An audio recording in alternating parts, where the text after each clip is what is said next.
Welcome back to another episode of the Boys in the Big Apple podcast on the Big Blue in the Bronx YouTube channel. Hope everybody's having a great night. We are in for another loaded podcast with a special guest, Nick Savage. You can find his Twitter stuff in the description. Him and Luca are anticipated to have a big night in terms of NBA and Knicks discussion especially. I'll hand it off to Luca, Sean, Nick Savage. I'll explain plans for my weekend, which are sports related. Sean is part of that as well. And then get into their basketball topics. But Luca, give us your thoughts just overall and stuff like that. I'm doing well. I'm obviously watching the game as well. I'm excited to talk Knicks, finally having a guest on. Just saying our other guest is probably going to come in late. He's out with family at the moment. So I'm definitely excited.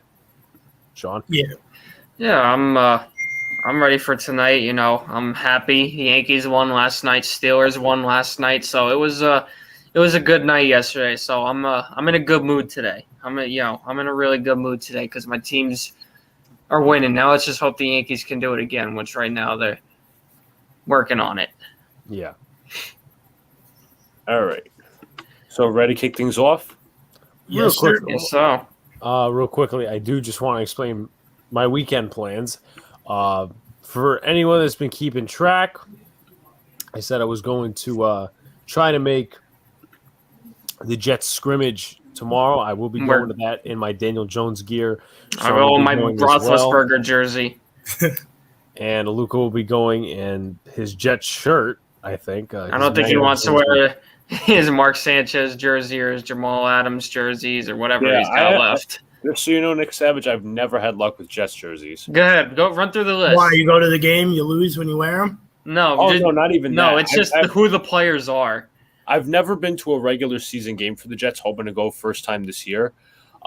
First off, we had an away Mark Sanchez jersey. You did, not me. That was a disappointment. Next was Brandon Marshall, who was good for 1 year. After that was Jamal Adams. And after that was Sam Darnold. And right now I am awaiting on a Nick Mangold jersey. Okay, good. You stayed away from the current quarterback. Yeah. Right. That's why I said when I get jerseys, I got to make sure I know they're going to stay with Pittsburgh. That's why I got Roethlisberger and Palomalu, and that's it. I won't get anybody else until I know they're secured Steeler, because I almost bought an Antonio Brown jersey, but thankfully I didn't, because we all saw how that turned out. Yeah, good decision. Yeah. Lucas, stay away from the Zach Wilson jersey, please. Yeah. I'm not going there yet. I'm not buying a Zach Wilson jersey unless I know he's the franchise quarterback. Only jersey I'm tempted to buy is a TJ Watt jersey, but I won't do it until he gets that extension. Wow. Alex, what's the next jersey you're going to buy for the Giants? That's a tough one, honestly, because we don't really have any signified franchise players yet. I mean, Barkley, he's on a make or break year, so is Jones, but I already got a T-shirt for him, so I'm like, I'm gonna stop right there. And also a fun fact: Luca's Mangold jersey took 2 weeks just to go from one part of Texas to another. Yeah, I mean that was pretty embarrassing. But to finish off our weekend. To finish off the weekend plans before we let Luca and Nick Savage go into the basketball side of things, tomorrow is the Jets scrimmage game, which me and Sean will be repping our teams. Luca will be repping the Jets. We'll be being criticized again, of course. Yeah, again.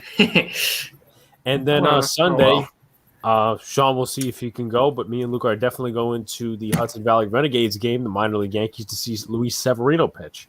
So that should be some fun stuff right there. Sean, what do you think of that before we let these guys get into their subject? I'm excited. I mean, you know, anytime you go to any sports event, it's something special. And I think I'm excited. It's something new, this Jets scrimmage. So obviously it's a game, you know, it's the first football game we're all seeing in person in 2 years, 2 or 3. I want to say close 2. to 2. Okay, so 2. So I'm excited. As far as the Renegades go, I'm excited if I can go, which I'll find out tomorrow. I'll be excited. It'll be the second time I get to see Luis Severino pitch in the minors. I saw him pitch in Scranton before he was a Yankee. So I'm hoping to see Severino pitch again, which looks like he's going to be doing that Sunday. And we got nice weather all weekend, so that's an even bigger bonus. Shout-outs to Potato and some of the other people. How you doing, Potato? Steelers dub yesterday. Hope you watched it. Well, he was probably asleep. Remember, he's in the Czech Republic. I know. Well, there's highlights. I'm sure it was on NFL Network like 30 times today. Well, depends. It's either that or Mahomes or whatever. Obviously, we'll get an NFL and MLB just a little later on. But, Luca, I'll let you take over for the next stuff. We'll be for me and Sean because we want – I called it. It's on NFL Network right now. Well, Steelers, Cowboys. As we let these two – kind of talk their Knicks, talk their NBA. We're still following it, of course, but any score updates and other stuff you guys can. I was say, Alex, you want to keep the Yankee banner up? For the Yankee Mariner game. I'm actually gonna do it for the basketball one. I'll update through the chat, but this is mainly a basketball subject I'll let Luca get into, and so Luca, you can start it off. All right, so starting off, the New York Knicks had a very big offseason, acquiring Evan Fournier, re-signing their guys Derrick Rose, Alec Burks, and Nerlens Noel, also Taj Gibson as well, signing Kemba Walker, drafting their 3 guys. So, Nick Savage, what's your overall view of the offseason? What did you think? I'm very positive about it. The start of it really made me nervous, honestly. And then when I found out about the team options, the flexibility made me feel comfortable. I think the D Rose deal was a steal. The Kemba deal was a steal. I think Burks played well. He deserved it. Noel, for a backup center, you're paying him a decent amount, but that's the market nowadays. It's fair. He got the team option on the last year. I'm very happy. At first, the draft, I was like, why are the Knicks trading back? I was like, I was interested to know that as well. Yeah, I was like, what the hell is going on? The only one I didn't get was a 19th overall pick, but I think that's just to get assets in case they want to make a deal.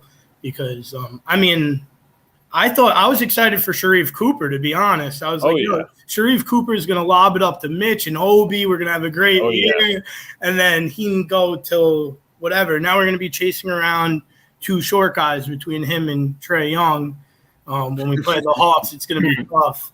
But can't wait for that one. Yeah, I'm very positive about the year, honestly. I think the Knicks are going to have a tough time, though, because the Eastern Conference definitely got a lot better. Oh, yeah, definily. I mean, if we got out of it with the 4th to 6th seed, I would be happy, honestly. Yeah. I loved Cooper's passing upside, but no idea. No, I didn't really have the thought that he was my favorite point guard. I mean, my favorite point guard out of the realistic ones we could have went for, whether trade up or stay there, was probably Davion Mitchell. Some say he might be overhyped, but I'm interested to see what he does in the NBA. I was kind of confused on why the Kings drafted him because they have so many guards. Because he's a talent.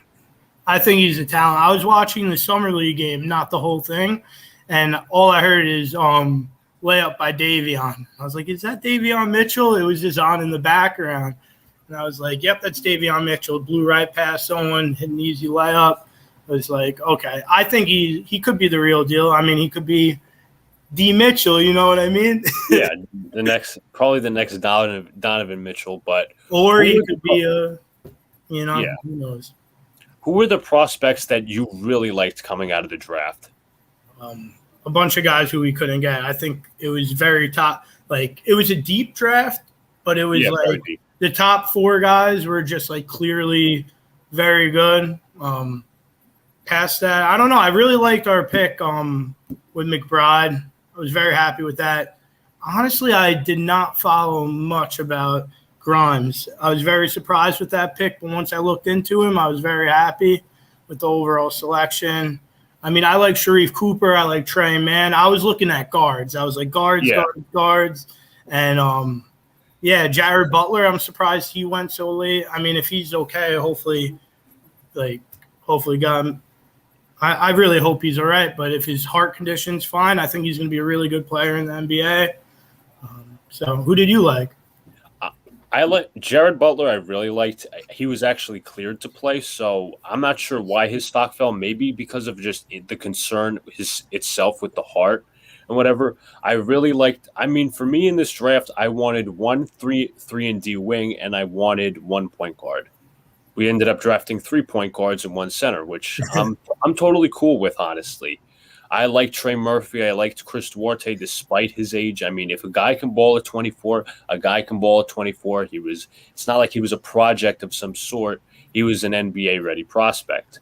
Duarte, I liked Murphy, Mann, Cooper, Davion Mitchell.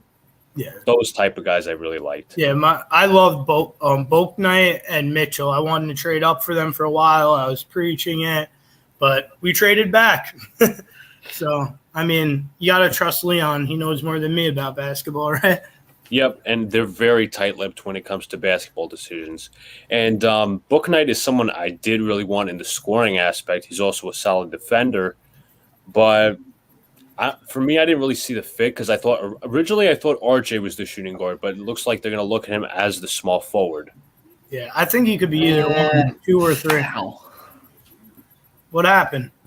I thought he hit a home run. Gallen really hit a home run. Yeah, he put a good swing on one. He was short. Damn. Yeah, but sorry. RJ is 6'6", and Book Knight's got to be like 6'5" or something like that. So it wouldn't have been bad to trade up for him, but you know what? Staying at 19 and trading down, whatever. So the Knicks did trade down at 19. They traded down with the Charlotte Hornets, and the Knicks I think the Hornets got a protected first-round pick, and they also drafted Kai Jones, who is a bit of a raw prospect, and he will be their center, likely either starting center or backup center. Biombo is gone, Cody Zeller's gone, so it's going to be between Mason Plumlee and Kai Jones. I think Kai Jones will be on the bench to start the season. So that unprotected first pick, the first round pick, is actually the Hornets cannot trade that until 2027 unless they want to trade it, and then they have to ask the Knicks to take off the protection, which I found was really interesting. Yeah, honestly, keep going. Sorry. Some people were like, oh, well, we got highway robbery. We should have gotten more, but I think that's enough. I think that's decent enough for that trade. And then with the 21st pick, we also traded that back. I mean, to me, it seemed like the Knicks did not have their options there. They probably wanted to trade Mann. They probably wanted to trade Murphy, Duarte, or whoever. They just couldn't trade up. There was all these rumors about trading up with the Wizards to the Wizards spot, to the Pacers spot, to the Warriors spot. Never happened. But 21, they traded away to the Clippers, which in return they got the 25th pick to draft Quentin Grimes. The Clippers ended up selecting Keon Johnson, who was kind of raw. He's not a scorer, but we all knew coming into the draft, Tibbs was looking for guys who are going to shoot threes and shot creators in general and play defense. So with the 25th pick overall, the New York Knicks selected Houston guard Quentin Grimes. What did you think of the pick? I honestly, when the pick happened, I was like, what's going on? I'm not sure. I really didn't know much about him. Then I looked into him. He's a tough defender, like a Tibbs guy. So I was very happy about that. He could shoot the lights out in the stadium. So, I mean, 3-and-D guys are what we're looking for. He could develop into something more than that, but I think he's a solid 3-and-D guy. And I wasn't, Kai Jones, guys like that, they could be very good. Don't get me wrong. Yeah. But I'm all done with the development guys like Kevin Knox and Frank, what they can become. I want to see what they are right now. Like, you got to keep it in mind what they could become, but you know what I mean? This is a Tibbs team. You can't just select development players. They're going to take years. That's why I wasn't really a fan of Cooper at the stage we're at. Now, if you're talking about a year ago or whatever, then it's fine. We're in win-now mode. We just made the playoffs. We need guys to contribute right now. Yeah, I was a big Trey Murphy guy, too. I was talking about him. Honestly, once Book Night started, I really, really wanted Book Night. I was like, him next to RJ, get a point guard. We're ready to go. Julius, come on, Mitch. I was really feeling that. But then I saw him hit, that video came out where he just hit so many like threes 10 in a row. threes in a row, I believe it was at the combine, right? Yeah, and you could tell when a guy's a shooter, honestly, although his numbers don't show it. Right. I think he's going to be good in the NBA, but maybe I'll be wrong. And Quinn Grimes is going to be a beast. Who knows? Yeah, he's definitely both Grimes and Bouknight were NBA-ready prospects. Yeah. To show Grimes' stats last season, he averaged 17.8 points per game, averaging 40% from downtown and 41% from the field. 1.4 steals per game, 0.3 blocks per game. We all know 3-and-D guy. I don't think he's going to be a point guard in the NBA. He's going to move to be that wing guy. He's going to be in the shooting guard position. Most likely, I don't see him with any playmaking abilities. So he's going to be that wing guy. But I really like the pick, even though I think there were some better options there. I think Butler, you could have taken him. DeSumnu, I think you could have taken him. But I would have to relook. But I know there were a bit more available guards there than one's thought. So after that, the Knicks had the 32nd selection. I think it was. I want to say it was the 32nd selection. They traded that. 34 and 36. I love that move. That was a no-brainer. Yep. You did trade with Oklahoma City. 34th pick overall, you select Lithuanian guard Rokas Jokubaitis. And from what I've seen and all the reports I've read, film I've watched, he's the next coming of Goran Dragic. And he's most likely going to be a stash pick. He's definitely a very good guard defensively and offensively. I think he's going to stay overseas one more year. So he's actually supposed to play 3 summer. I saw the thing on Knicks Fan TV today. He was doing an interview with the Knicks beat.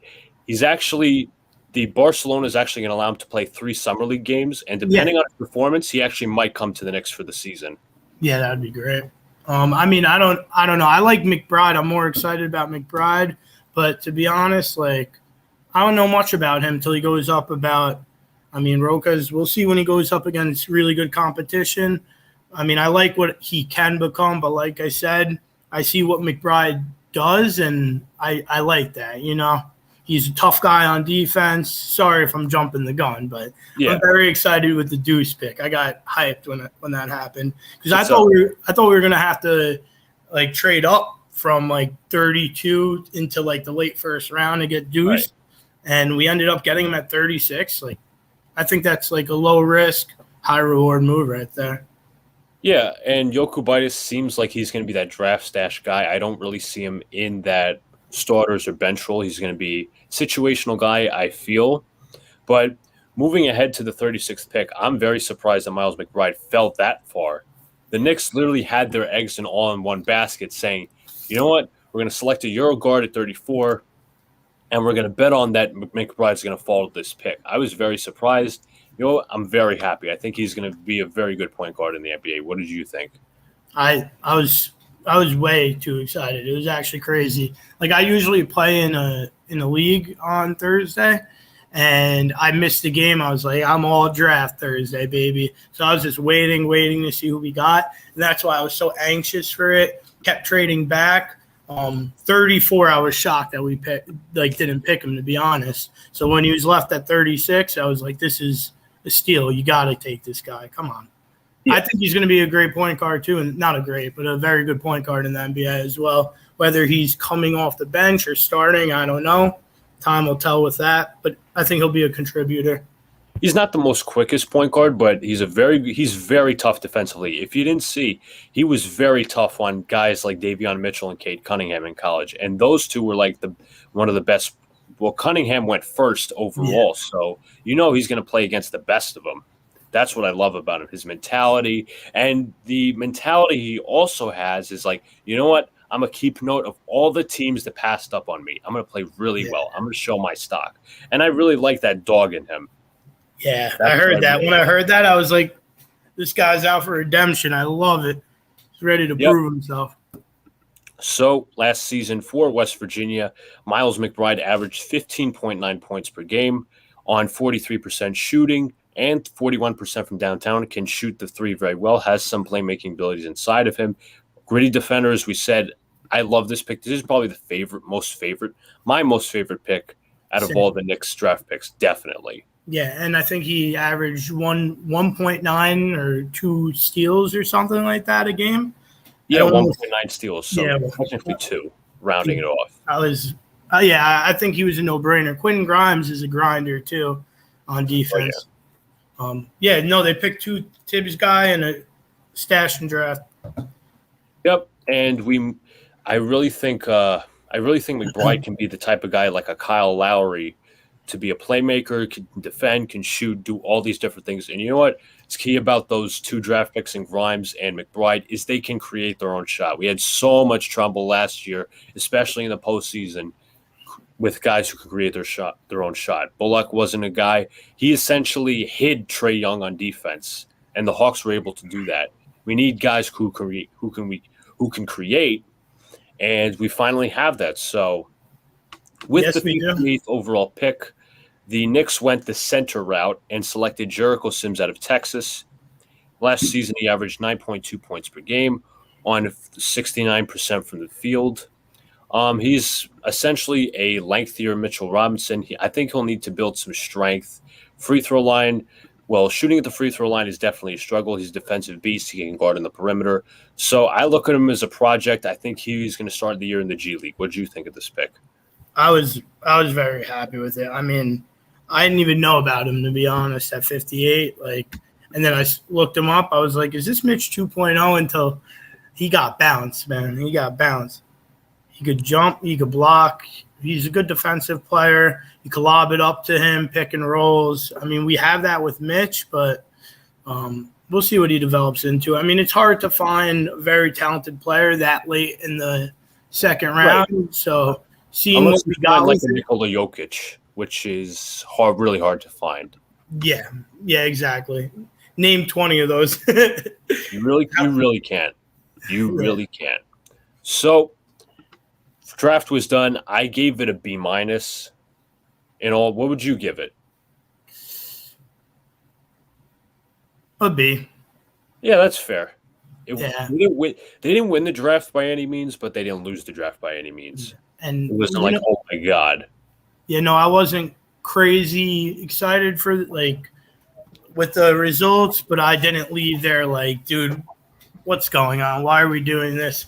I left there basically thinking like, hey, I think the Knicks have a plan for the future. They're trying to build a culture in New York. You know what I mean? So, I mean, trust in Tibbs, trust in Leon. That's all I could do. Yep, trust in the front office. And now we move to free agency. So I'm going to go in chronological order here. 6 o'clock came on Monday evening. Knicks, Kyle Lowry was gone. Chris Paul was gone. I really didn't see the Knicks picking them up. I mean, I really wanted them higher in my tier. But first off, before we go to the signings, who were your priority free agents? My priority free agents, that's a tough one, man. There's so many on the board. I was a fan of getting Lonzo because I feel like between Lonzo and Derrick Rose, someone that could drive and someone who could dish, kind of like that duo at point guard. I liked Lowry, but age is a thing, but that guy's got years left in him. He's got a few years left. Yeah. Sorry, go. Go ahead. Oh yeah, no, I'm praying that Kawhi Leonard, even though the injury is going to come to New York, but I knew that's a long shot. Honestly, I was just sitting, just hoping something good happened. When they signed Fournier, I was just happy we had someone that could create. Hoping that we paid him a little less. I was like, do we overpay? But that's the market nowadays in the NBA. Everyone overpays because the cap keeps going up. It's not overpaying anymore. You're paying what the guys worth. So, between him and Kemba now, we got 2 guys that could create. No more hiding. Trae Young. It's really the Celtics backcourt from last season, if you think about it. Towards the end of the season, really. That's the scary part about it, though. But I think with the new culture around him, Kemba back in the Garden, Fournier creating his own shots around RJ Barrett. Julius, sorry if I'm jumping the gun, Yeah. But I get excited when we talk next. Yeah, of course. I'm very excited, too, about this entire discussion. So going into free agency, the obviously the main ones were gone. Lowry, the concern with Lowry wasn't so much age for me. It was going to be you're going into a bidding war with so many win now teams. The 76ers were eyed as a team to pick up Lowry. You looked at LA, both teams really. Both LA teams really. You looked at Miami. Obviously, Miami got him, but I looked at it as a bidding war. And for Chris Paul, how can you not run it back after losing the championship? You just get more hungrier. Especially for him that late in his career. You really want to win a championship that late in your career. That was a no-brainer for Chris Paul. He's got to go back to his Suns and run it back. I don't think they're going to have the same magical year, but you never know, man. I mean, the Lakers just loaded up. I mean, the rich get richer, right? We're definitely going to go into that later on. Okay. So, first deal of the day, Alec Burks, 30 – let me pull up the contract details here. Alec Burks, 3 years, $30 million. I like the deal personally. One of our biggest contributors from the bench last season. Let me pull up his stats real quick. So last season for the Knicks, he played in a total of 49 games, shot 42% from the field, 41.5% from downtown, 12 points per game, showed versatility. He played good defense, played very good at the point guard position, even though that's not his natural position. But him with being Johnny Bryant early in his career really helped him with that. So he does offer some versatility that Reggie Bullock didn't. So I like the deal overall. Again, it has a player option at the end of it. Not a player option, excuse me. It's a 2023 club option. Very good deal. He was worth his money. What did you think? Yeah, I think he deserved that. I mean, he played – I mean, there's games where give the ball to Alec Burks and let him cook somebody. You know what I mean? Everybody step aside. Same thing with Derrick Rose. But I was happy with that, and I was a lot happier when I found out there's a team option at the end, which makes it flip. You know, you can flip that contract if you have to. But I see him as a valuable contributor off the bench on any good team. You know, maybe if he was on the Lakers, he might get buried back. But yeah, I was very happy with that signing. How did you feel about it? You were happy? I felt fine. I mean, I think he was a good. To me, my motive for the offseason was make the upgrades you need to make. Like, you can bring back your guys and all that, but make the upgrades. Do not go into the offseason, into the regular season, really, with no upgrades. You got to make your upgrades. And Burks being back just brings the chemistry together. Definitely a lot of versatility. So the next guy the New York Knicks re-signed was Nerlens Noel. Last season for the Knicks, played 64 games, 5.1 points, 6.4 rebounds on 61% from the field, for 71% from the free throw line. And he had a total of 2.2 blocks per game, 1.1 steals per game. He was like one of the only players last year in the NBA to average both 1 steal and 1 block a game. So he was an excellent rim protector for the Knicks last season. He was nicknamed the Nerlens Wall. He was given I think 3 years, $32 million, which is around $10 million a year. To me, the contract is a bit of an overpay because considering who he is, considering that he's a little bit of a journeyman, started his career out in Philly, was a draft bust, went to Dallas, then went to OKC and back to the Knicks. But I'm not going to lose sleep over it since it has the team option, so I'm not that concerned. What do you have to say about it? Yeah, I feel the same way. I'm happy we have him back. He's a great presence to have on defense. Doesn't do much offensively, but that's okay. As a center, especially coming off the bench, I'm fine with that.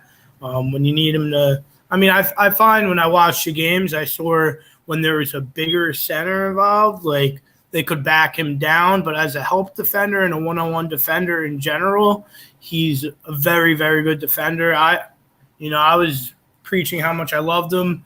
That last year team option made me feel great, honestly. Like you said, they might have paid a little more than they had to, but with the way the NBA plays, there's another team that's willing to give them that money. So, there were definitely some suitors out there. It was like the Mavericks were interested, the Raptors, the Kings, whoever. And the one thing that Nerlens Noel did struggle with last season, there's actually two things really. As you said, the lack of offensive game. Sometimes he didn't have the greatest of hands when trying to go up for those lobs, but he also did not have a great postseason. Obviously, he was outplayed a lot by Clint Capella, and I think the rebounding does need to improve a bit. Yeah, for sure. That's how you can really burn yourself. So we go into our next guy, or former Magic, former Nugget, and former Celtic, Evan Fournier. Fournier, last season for both the Celtics and the Magic, 42 games, 17.1 points per game, 3 rebounds, 3.4 assists, 45% from the field, 41% from downtown. And overall, I like the signing a lot. Obviously, he was signed to about $19.5 million per year, 4 years, $78 million. He can create his own shot, not stuck behind the three-point line all the time, can drive to the rim, can beat you really from anywhere. He's like a 3-level scorer, but he's not really that all-star type of player. And he also brings a little bit of playmaking, which I really like. He averaged about, let me see here. He actually averaged 3.4 assists. He brings a little facilitating playmaking. That's something I really like. You need some versatility. But the concern with him is there's a bit of a drop-off in the defensive end. But for me, we all knew Bullock was that guy who can guard the opponent's best player. He was the 3-and-D guy that Tibbs really liked. But in my opinion, when you're looking at the New York Knicks, you kind of have to lose something to gain something. You have a shot creator. You have a guy who can drive to the rim. You have a guy who's not going to be stuck behind the three-point line, will need screens to get out of it. So what was your thought? I think you're not hiding Trae Young behind Evan Fournier. But, yeah, like you said, it's a drop-off defensively, but it was we paid him a lot of money, but he's a talented scorer. We have someone who could shoot the three. He could drive. He could pull up mid-range. He could step back. I like the signing. Overall, if I had to say 0 for hate it, 1 for like it, I like it, So I give it a 1. Luca, real quick. Please. I'm listening. Of course, the Yes Network is advertising the Kevin Durant possible extension. So, Oh, for Christ's sake. Well, you know what? They got to do that. It's fucking Yes Network. Well, yeah. I have a whole rant coming up. Just give me a second. I'm trying to. I want to ask you a question. Yes, sir. Do you believe all the Nets fans that think that they think that they run New York? No, Knicks run New York. Come on. I even know Nets fans that say, "Come on," they were here first. That's just a ridiculous statement. Like, okay. Do you guys have the better basketball team right now? You could say, but running New York. What I find hilarious was when the Knicks clinched their playoffs, or when the Knicks went on like this winning streak, the Nets clinched a playoff spot. Knicks were still on the front page of the Post. That just showed how much they run New York. And I knew that because I was still living in Pennsylvania at the time, but we still get New York newspapers up there. And I'm looking at the front page. I'm like, didn't the Nets clinch? Knicks still got front page.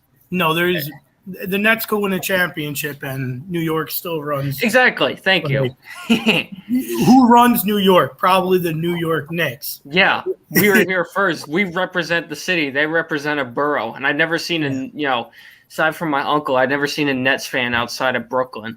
Yeah. In New York City, anyway. I knew some fans in PA, but and even that borough's like, come on. It's mostly Knicks. When the Nets host the Knicks, it's a home game. How do you explain when Randall got robbed? You had mostly Knicks fans chanting BS. I love it, honestly. I think it's hilarious. I keep saying to these two, we gotta go to a Knicks game at the Barclays Center. Yeah, that would be pretty fun. Outnumber them. Yeah, exactly. I love it, honestly. Yeah. Yeah, one of my good friends is a Nets fan, and I hear from him all the time. Yeah, me too. Yeah, me too. It's tough. He might be listening, honestly. I'm not sure. Yeah.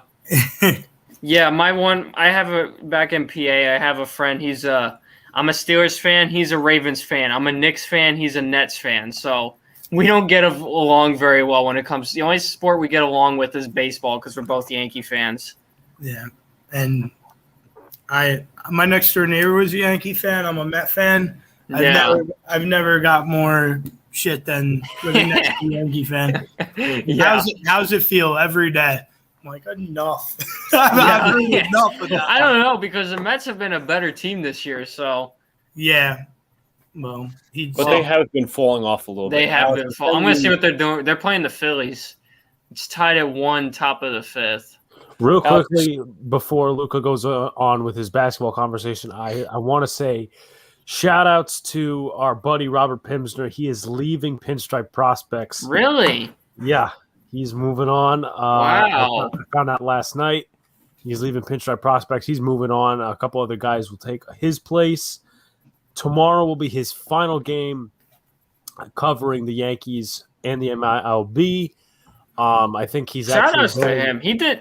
One of my favorite things about his channel was he covered a lot of Staten Island Yankees, and it was hard to watch them back in PA because high fly ball, that's foul. That's caught. That's a Met game. You know, I couldn't really have much access to watch them, and the one time we tried to go see them at home, it got rained out. So I thank him for that. He's had some amazing videos. So tomorrow is his final day. Speaking of which, Clay Holmes is being taken out, but tomorrow's his final day. He will be, I think, at the Renegades game in Brooklyn. So shout outs to him. He was, I think, one of our first guests on here. Yeah, for Yankee opening day. For Yankee opening day, minor leagues, whatever. But before these guys continue their conversation, shout outs to him, man. You've done a great job. Yeah. All right, so hop back on the basketball conversation. The next thing New York Knicks did was re-sign Derrick Rose. I was really encouraged by the signing. I really loved this signing because he was the guy you had to re-sign in the offseason. You don't want a guy like Elfrid Payton back. Rose was the guy who turned the Knicks from a 500 team into the playoffs. So he was the go-to guy, unfortunately, in the playoffs because Julius Randle and RJ Barrett struggled. And last season, Rose averaged 14.7 points per game, 38% from downtown, 47% from the field, and 4.2 assists per game in 50 games. So what did you think of the deal? He was signed to let me try to get this off, 3 years, $43 million. So that's around $14 million. Yeah, I mean, Derrick Rose coming back to New York is an absolute no-brainer, man. That was my favorite signing of the offseason. And I love the Kemba signing, but Derrick Rose, I mean, he's the reason we won one game against the Hawks. He's the reason we went on the winning streak. Look at our record with and without Derrick Rose. It really speaks for itself. I don't remember the exact numbers, but it was, pretty disproportionate when it comes to Derrick Rose. Really helps the New York Knicks win. People love talking about his injuries or his age. He has wear and tear on his body. But you got to re-sign that man, and it would be a terrible message around the league if you don't re-sign a guy after he brings MSG back to life, basically.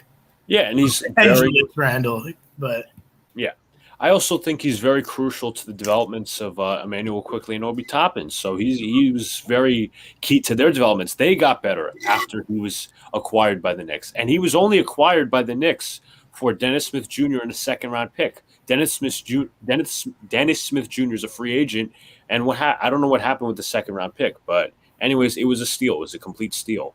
Big turnaround for the Knicks. Yeah, honestly, like if they got whoever they got, and if they didn't bring Derrick Rose back, I would have been a little upset deep down inside. I just feel like that man deserves his contract, and he wants to come back to New York. You bring him back. I couldn't be any happier with that. And the last year team option. Yeah. If stuff does go down south, then you could get rid of him. But I'm hoping that it doesn't, and I don't think it will. Yeah, he definitely brings that leadership. He definitely brings the motor, even though he doesn't have the same legs anymore. Well, really the same legs. He doesn't have the quickness he did in his prime. But overall, I really like the signing. And, Alex, I have a video that I just sent to you. So I'm going to say this. Before I get into my little rant, here's my point.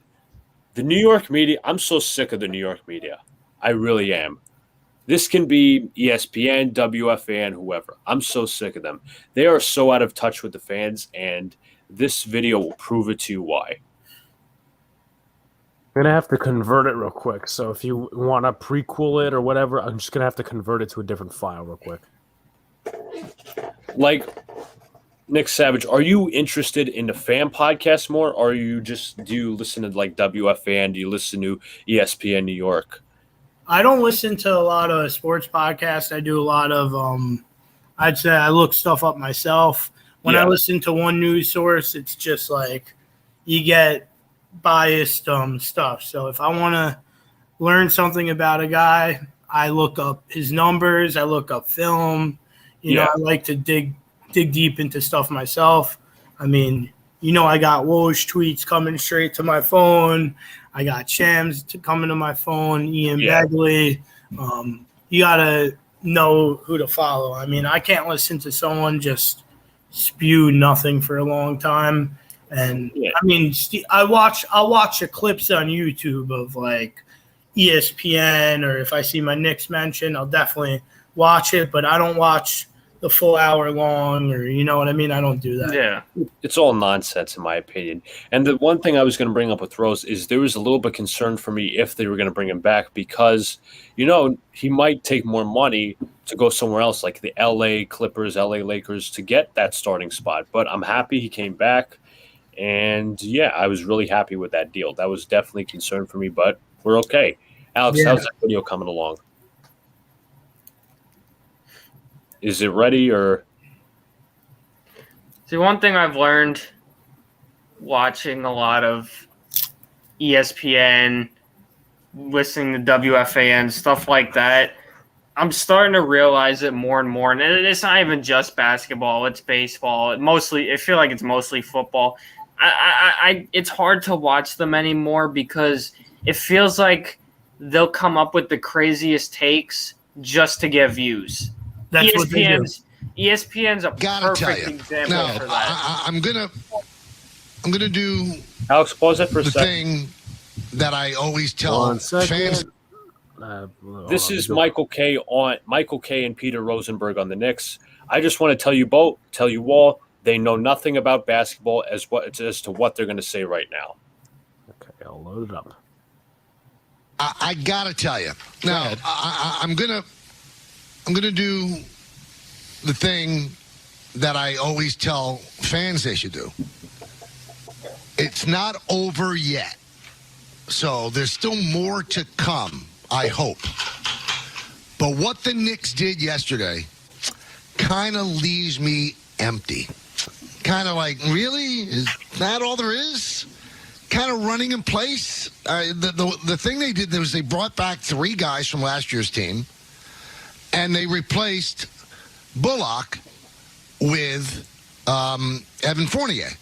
Now you say, well, why didn't they just keep Bullock? He's cheaper. Well, Bullock is a good catch-and-shoot 3. Fournier could get his own shot, and he shoots at 40%. He's a good player. He is. Not a great player, though. He's good. He's not an all-star, not a superstar. And when you come into free agency with $55 million or so, the most cap space of anybody, you're kind of looking for something seismic. I don't know about you, Peter, but I was looking for something that was going to float my boat. Nothing did that. So you're going to run it back from 41 and 31 where, I'm sorry, you got your ass kicked by the Hawks. And one of the teams that finished behind you, the Heat, they're amazing what they do. So they've moved ahead of you. The Hawks are going to be better than you this year. Celtics are going to be better. I'm sorry. Celtics are going to be better. Indiana has made strides. So, even if the Knicks are the same team as they were last year, and they have a great coach who makes them play hard, now they're going to play an 82-game schedule, and they might finish 7th or 8th. They might be in the play-in series because what they did was run and play. So that's how I feel today. That was the whole clip? That was the whole clip? I will say this, and Luca, you can throw all your jokes at me. Hold on a second. Just for one point, this was this was before the Kemba Walker signing the next day. Yeah. Remember something.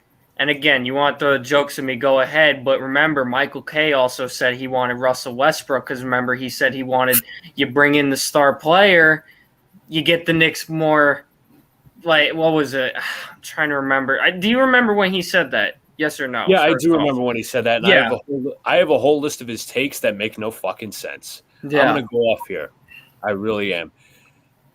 Were there any free agents that were really going to come to us? Any big free agents? Chris Paul went back to Phoenix. Kyle Lowry went to Miami. You were going to go into a bidding war for him. Let me think about it. Kawhi Leonard, he signed with the Clippers today, so there was no chance you were getting him. Tell me what free agent, please tell me what free agent was going to float your boat, Michael K. What free agent was going to float your boat? What free agent was going to be so flashy that was going to improve the Knicks? And they were talking about, all right, I'm going to give you some notes from yesterday. I'm going to give you some notes from that exact show. So caller Spike, who has no idea who he's talking about or what he's talking about, goes on to say, this was before the Randall extension. This is August 3rd, 2021. Spike went on to claim that the team was going to wait until Randall's contract was up to use him as bait for Damian Lillard. Are you out of touch? Are you seriously? I get old school fans and new school fans. I get that. But are you serious? I'm not even going to go there. So, and then they went in to talk about, Damian Lillard, this and that, all this championship nonsense. We're not a championship team yet. We're not a championship contender. Can you get that through your thick fucking head? Honestly. Problem with the NBA today is if you're not a super team, you're never going to be good. That's the way the NBA market looks. That's the way just the NBA is. That's a base hit. The NBA, their only concerns, and I'm talking fans here. And this is what I don't.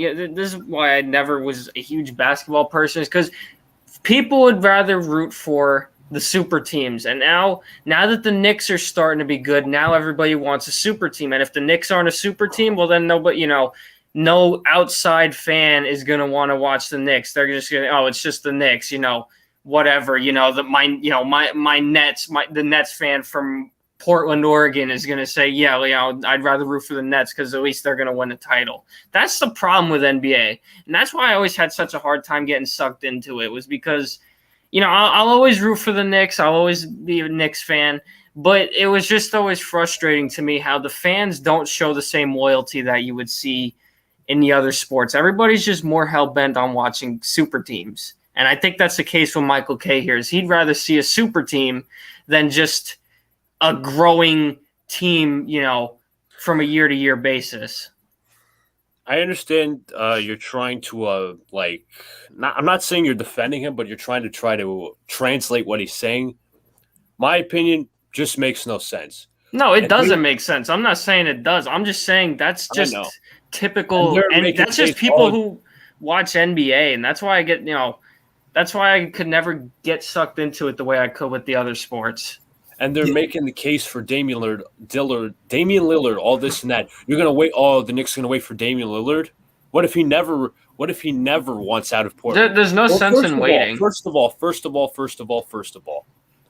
are the way the Knicks front office has gone with all this building through the draft, as the Yankees put Seattle up 1-0. As Seattle's up 1-0, you look through what the Knicks have done. We're talking about their new front office: Leon Rose, Brock Aller, Scott Perry, William West. You really think they're going to sell the entire team for Damian Lillard? And then have a worse team than Portland's current team? That would be terrible. No, it doesn't make any sense. And this is what the media is trying to to brainwash Knicks fans with. That they're going to – you heard Stephen A.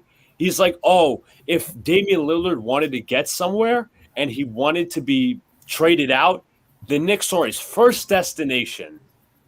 This is exactly what the media – that's the problem, is everybody wants the big names, but they're not – they fail to realize what they have to give up to get the big names. And if is the key word. If, exactly.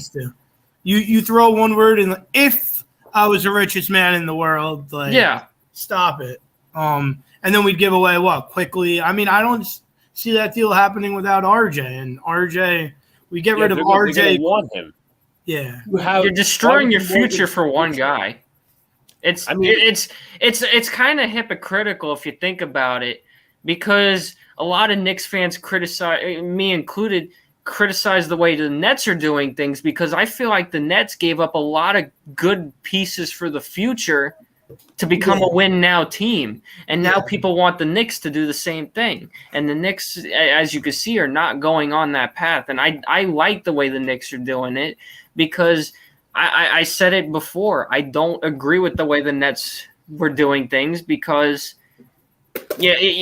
I think it was Brian Cashman said, if you got to sacrifice a championship if you want multiple championships. Now, obviously that hasn't happened yet, but you're taking away possible years of future stars becoming champions to win one now. That's how I look at it. It's like, why does the media have this sense? It's because they want the super teams. They want the names that are going to get them the clicks. No, it's like Stephen A. Smith. It's the Michael K. It's the everybody else. It's not even about the clicks. It's not even about this and that. What has possessed you to say that the Knicks should go get Damian Lillard without giving up the guy? Stephen A. went on this. He says, I would give up Julius Randle. I would give up RJ Barrett. I would give up multiple first-round picks and would not even hesitate. So what happens when your team doesn't even win a championship? That team might question if they even make the playoffs. What happens when your team doesn't make the championship, or at least fail to win one? That's all you're doing it for. That's literally all you're doing it for, and it makes zero sense. And I don't know why the media is so stuck on that. You know what? The media did that 2 years ago with Kevin Durant, Kyrie Irving. Kevin Durant's coming to New York. Kyrie Irving's coming to New York. Zion Williamson is coming to New York. And that was all pushed by the media. Some fans believed it, some fans didn't. Why the hell would Kevin Durant and Kyrie Irving come to a team that just came off a 17-65 season? Yeah, and they even did I remember they even did an interview on the Michael K. show with Kevin Durant's agent, and the agent even said Kevin Durant didn't even look at the Knicks. He instantly knew Brooklyn. That's where he wanted to go. He's scared of MSG. Yeah, yeah. Yeah, that's clickbait right there, right? That's a Stephen A. Smith thing right there. Yeah, yeah. And I have a tweet bookmarked as we just give it a second here, but it's central to my point. The media is so out of touch with the teams and all the fans and whatnot, and then we get called out for the bad stuff. We get called out for being spoiled or whatever, but the media is just cheering everything on and whatnot. And just to show you that, Alex, what's up? What do you call that? What do you call the show that you just ranted on? And I'm sorry, the Michael K. show, I used to love watching them back 3 years ago. I get home from high school and I turn them on. I'm sorry, I can't stand them anymore. It's such a boomer show. It's a boomer show.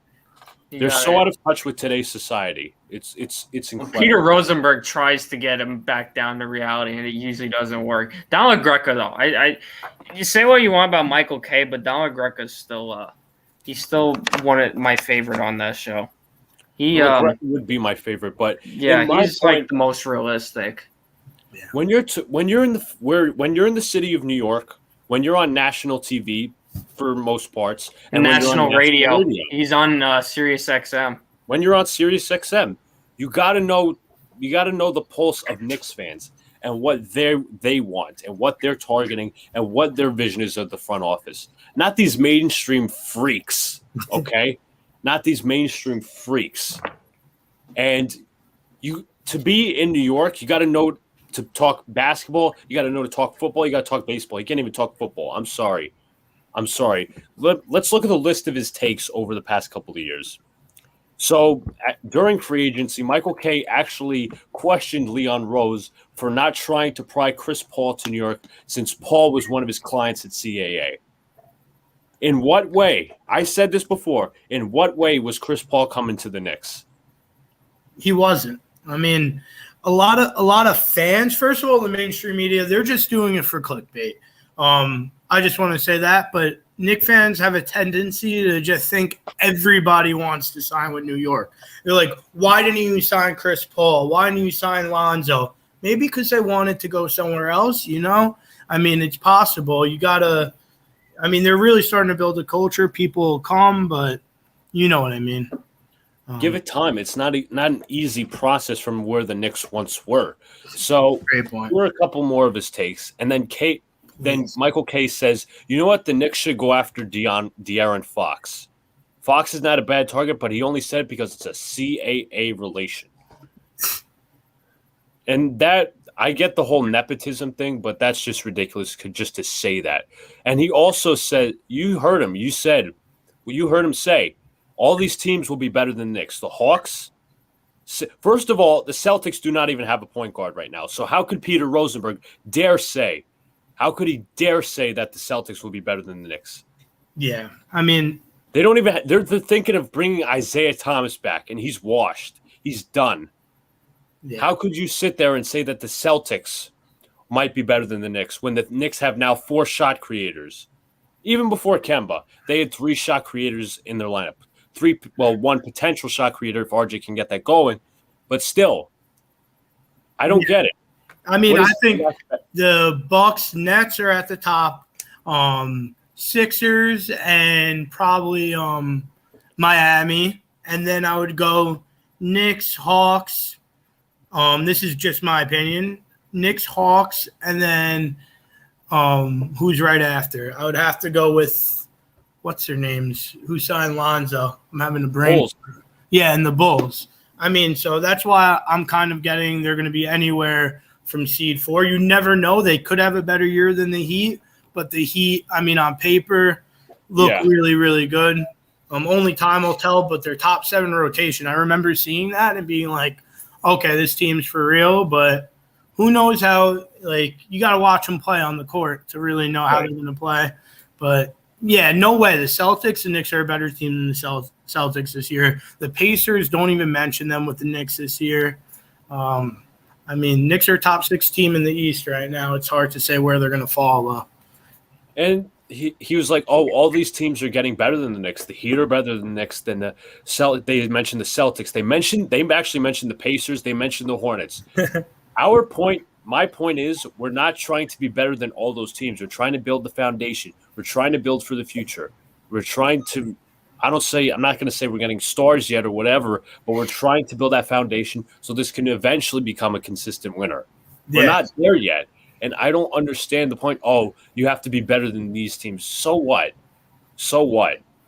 Yeah, no, they love to compare New York with anybody because that's a click. I mean, right when I see New York Knicks or Celtics, who's better, I'll probably click on that if it's Stephen A. and Max Kellerman debating on it, even though I know I shouldn't. I'll click on it. So Max Kellerman doesn't deserve to have an opinion anymore. He's got some of the worst takes I've ever seen. No, he literally does it to be like, you know, he does it to get the clicks. That's and you know that person who argues with you to play devil's advocate and they're wrong. He'll still argue it just to be on the. That's why I can't. That's why I don't watch ESPN or any of them anymore. I don't, really listen to a lot of sports talk. I remember occasionally I'll put on WFAN or the Michael K show, but other than that, I can't stand them any of them anymore because they're. I swear they come up with these dumb opinions just so they can get people talking. It's ridiculous. You see a lot of them in football, especially football. Colin Cowherd saying the Ravens were going 16-0 last year. How'd that turn out? Oh, I just want to mention something. Colin Cowherd said the Knicks got nowhere by signing Kemba Walker, but the Nets somehow got somewhere by signing Patty Mills. A backup point guard. Yeah. I mean, these guys will do anything to hate on the New York Knicks. It's sad. Base hit. Anthony Rizzo with the hit. But it's just so sad because I used to talk with another podcast about this very subject, and that was fan podcast. I love it. You guys see that? They got the Italian flag in the crowd. Flag. Oh, that's amazing. I am so proud of that. But my overall point is, I talked about this subject with another podcast, and I bring this on with Alex and Sean. They agree with me. Fan podcasts are on the rise, no matter what team, no matter what sport, because their opinions are all genuine and not for the click and not for this and that. Even UT even admitted that, because when he did his hate video on ESPN and how they've had such a bad downfall, he said those channels, they're falling apart because of it, because people don't want to hear crappy takes on how the Knicks are going to go 0-82 next year when they could go to a fan page and hear it from a fan. It feels more authentic. That's what it feels like. It's all about authentic content, and I don't want. If you're a true Knicks fan, you do not watch ESPN, because Stephen A is a fake Knicks fan. Yeah. I don't know if you saw his most recent Instagram post. He's rooting for what team is Melo on now? The Lakers? Yep. Yeah, he's rooting for the Lakers because he wants Melo to get a title. Yeah, now he's a Melo fan. He says still a Knicks fan, but he still wants Melo to get a ring. I'm not sure. I bet if I look it up, I could find a video of him ranting about how bad Melo is. Or something. Yeah, it was one of his Instagram posts recently how he's rooting for the Lakers just so Melo can get a ring. That's how I felt. That's how I felt when I watched Stephen A. Smith and Max Kellerman. I felt like Stephen A. was like he was like the alpha out of them. So he got to choose what side he was on. Excuse me. And then Max Kellerman just had to argue the other side. The only time I'll watch that show I don't even think it's ever going to happen again. Only time I'd ever watch that show is when Stephen A. and LeVar Ball got into it, because I always thought that was great. Those were great. Those were just plain funny. Whether you agree with Stephen A. or not, them two fighting is hilarious because of how delusional LeVar is. He's a funny guy. I mean, that's part of the reason I really didn't want Lonzo. He strikes out. Really didn't want Lonzo coming in because I was worried that LeVar was going to bring off the court drama. And the only reason I worry about the off the field, off court stuff is because of what I saw with the Steelers. So that gave me pretty much PTSD. So I feel like the LeVar actually took a step back though compared to it seems like it.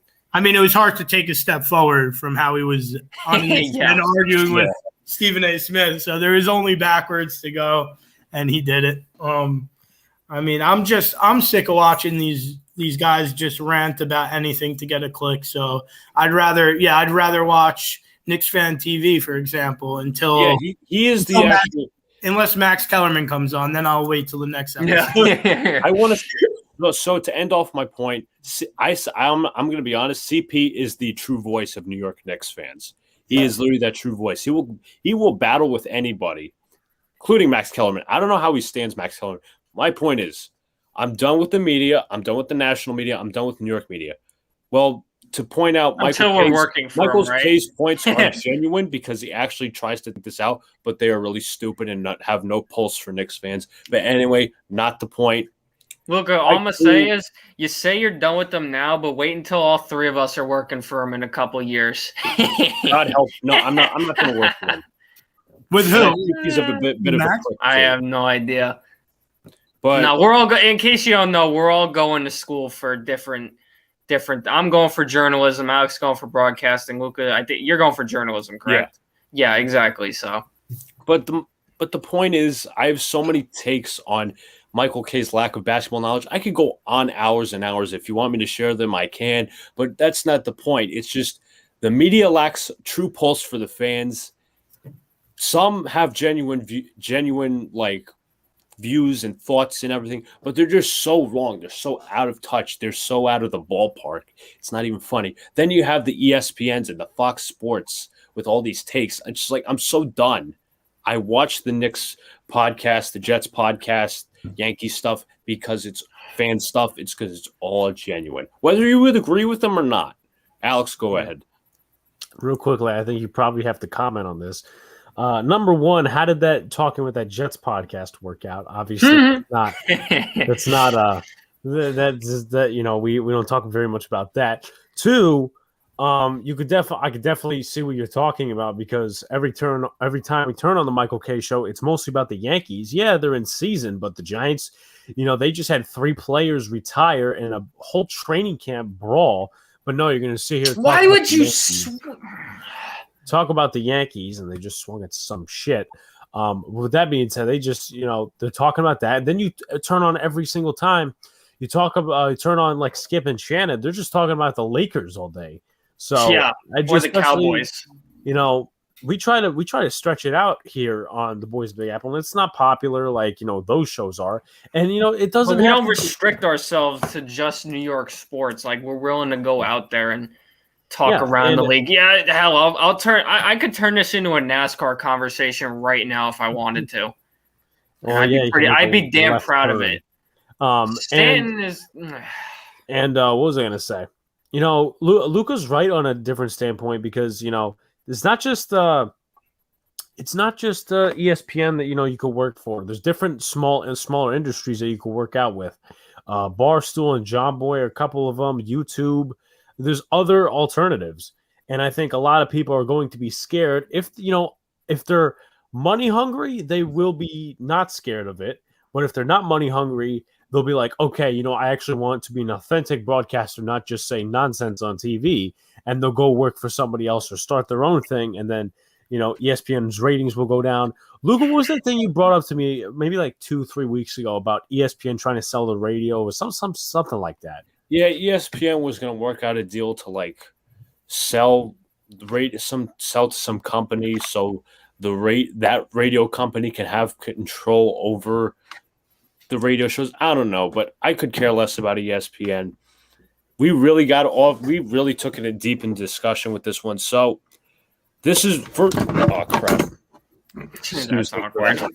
I'll hold it like this now. So this is what Stephen A. When I talk about hyping up certain things that are not going to happen, here's what Stephen A. said today. Let me share my screen. This was regarding Kevin Durant. All right. You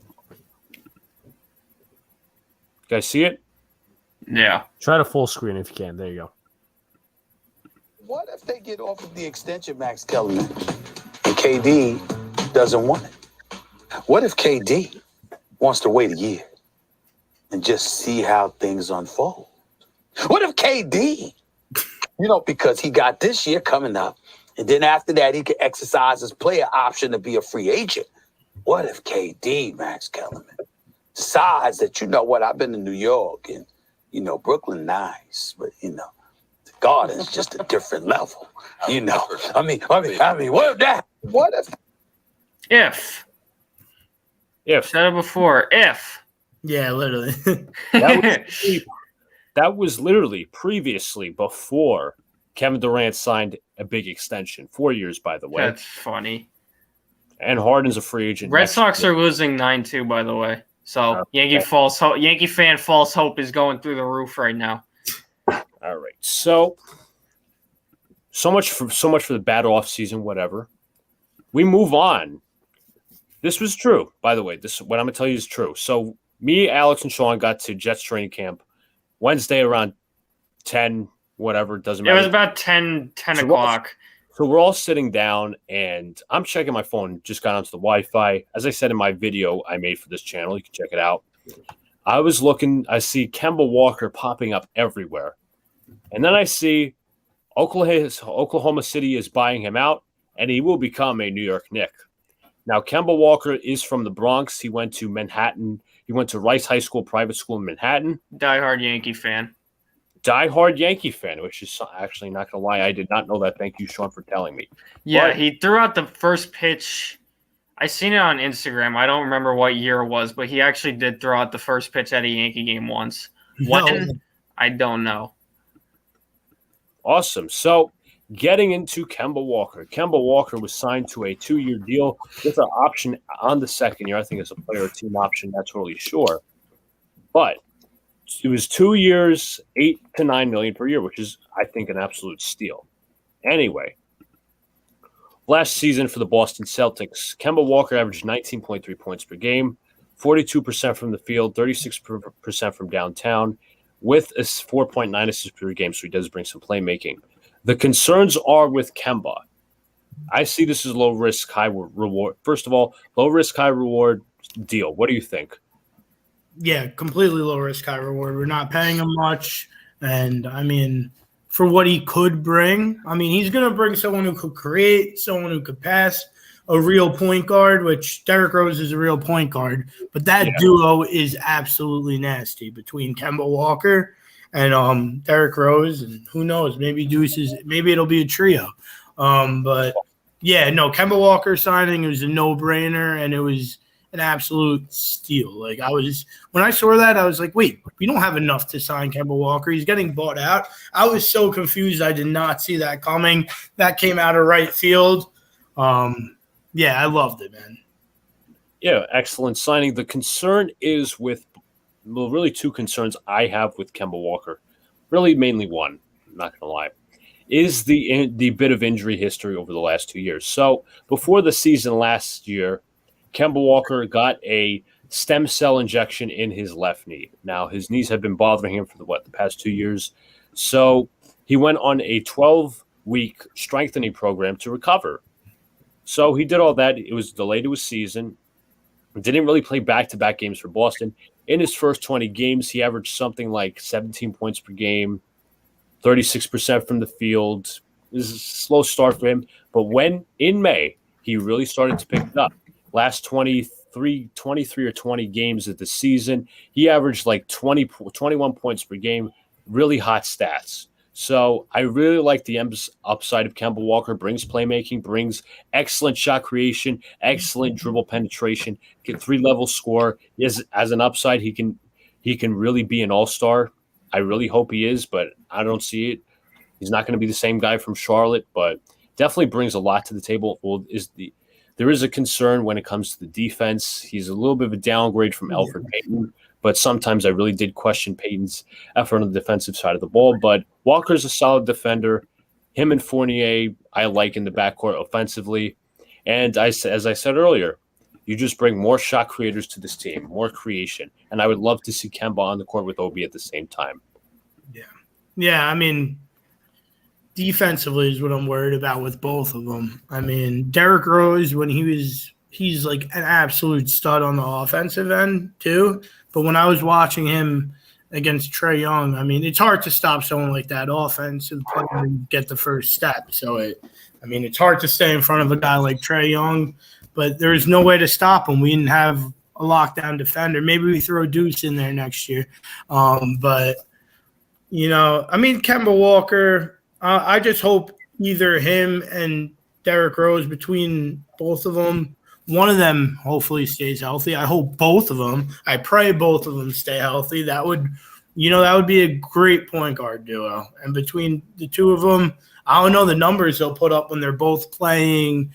Randall's got to get his numbers. RJ got to get his numbers. Fournier. But yeah, I mean, I just love it. I love what the Knicks did this offseason. I hope I get to rate their offseason at the end of this. Oh, yeah, you definitely will. So this is what as I said earlier, CP is the face of the Knicks franchise. He's the voice of the fans. And here is what he said on the Kemba Walker signing as I pull it up. Guys, see it? Let me full screen it. Yes. There you go. Kemba is coming home. The Knicks are getting ready to sign Kemba Walker, who's in the midst of a buyout agreement with the OKC Thunder. Ladies and gentlemen, Kemba Walker is coming home to MSG on the heels of an epic versus battle last night between the Locks and Dipset. It was only right that news broke the news this morning that Kemba is coming home to MSG. And man, oh man, I mean, I got to tell you, I love the move for the Knicks. We'll see what the terms are. But listen, I thought this was a great move. I told you guys yesterday. I told the Rose Hive yesterday that he wasn't going to be the de facto starting point guard for this team. He's going to need some help. He's going to need some insurance, and Kemba provides that. We know there's injury risk there. We know the defense, is likely going to take a step back if you put him in the starting lineup with Fournier. But at 19 and 5, 36% from three, I'd take it, man. To me, it's a low risk move. We'll see what the actual figures are once the terms are announced. Right. So overall, I really like the Kemba move. I know Sean liked it. Not gonna lie. Yeah, he's definitely an upgrade over Elfrid Payton, which we're all happy about. And again, homegrown kid, and I'm happy we're getting cardiac Kemba. So this is what made cardiac Kemba. Well, this is what made Kemba Walker cardiac. Let me just lower the volume a little bit because it's a bit high. And let me share. This is his game-winning shot against Pittsburgh in the Big East tournament, 2011, before he was drafted. Seconds to go. Brings McDaniel on the screen. Walker with 7. Got a mismatch. Walker on McGee with 4. Kemba Walker. Walker. I haven't seen that in forever. I remember watching that game. I was just amazed. Yeah, I feel bad for who he did it to. Yeah. You know what? We finally have a point guard who has those type of moves. When was the last time we really had a point guard with those type of moves? Stephon Marbury. Nah. Honestly, you telling me Elfrid Payton wasn't good? What are you talking about? He got buckets, that guy. Yeah. Nah, I mean, dude, we have 2 point guards right now. We went from having none to 2, I'm just so happy that we finally have competent point guards. Right. I'm finally First time in a long time. I'm happy we have a finally competent everything. Alex, you have something to say? Yeah, facts. Theo Pinson is signing with the Bucks. If you didn't see, I put in chat. And yeah, I'm happy for him, man. I was worried he wasn't going to get signed anywhere. I had a feeling signing him, man. I mean, bro, that guy is the absolute best bench guy you could ever get. The Bucks are winning another championship. Sorry, guys. Sorry, Net fans. Yeah. I'll take Milwaukee winning another title over Brooklyn any day. Yeah, I think I'll take anyone over Brooklyn, except for Boston. It's Brooklyn, Boston, Philly, and any other team. I don't care. But if it's Brooklyn, Boston, Philly, I'm not gonna be happy. Yeah. Frank Vogel is signing a contract extension with the Lakers. Okay, thank you for that. In his hopes that he'll win a championship with the Big Three. Anyway, I'm sure Knicks fans and Knicks Twitter is flipping out right now, and I don't really blame them because their joy is gone, unfortunately. But you know what? Best luck to Theo. He was really our inspiration, I could really say, and he was the best cheerleader on this team. By far. Yeah. He was honestly, a big man. He was the best player on our team. That pitch is right there. And we're getting blown calls again from the umpires because they suck. Next thing.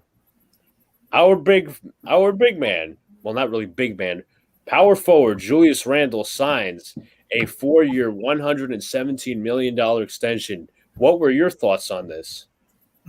Lock him up now because he's going to have another good season. I'm hoping it, and I really think he will have another great season, and he would be eligible for 200-something million. And I saw it somewhere. I don't know who tweeted it. Someone did. I saw on Twitter. It was like Knicks got Evan Fournier and Julius Randle for what Julius Randle could have got next year, and people are mad. So I could care less. You locked up your guy for the next couple of years, and I'm really happy about that, especially that he's in the prime of his career. No, I mean, what I just said, you might have heard me wrong. It was a good thing, like the fact that – Of course. Yeah, okay. Yeah, but he's in the prime of his career, so it's great and all, great to lock up your player. Everybody's there are people who are concerned like, oh, he struggled in the playoffs, this and that. I mean, yes, he didn't play well in the playoffs, but you also got to know that he didn't have shooters around him. Now that you have Kemba Walker, now that you have Evan Fournier, now that you have a developing RJ Barrett, who hopefully is better in his third year, hopefully it just motivates Randall. And hopefully defenses ease up on Randall. You don't have to double team him anymore because you got different weapons around you, except for Mitchell Robinson. He's not really a weapon, but still. He is if you lob it up to him. But, yeah, no, I know exactly what you mean. Now he got shooters around him between Kemba, Fournier. RJ could always shoot. I mean, not always, but last year you could shoot. Yeah, no, I absolutely love it. I mean, it was a no-brainer. You have to sign him now because you don't want to give him that contract the next year and talk about it all year. Will the Knicks extend Julius Randle? And then you'll hear on the Michael K. show about how it'll be the biggest mistake ever if they do. You know what I mean? Yeah. I'm happy to be saying something like that. But next year, his extension would have been around 5 years, $200 million, which is approximately $40 million a year.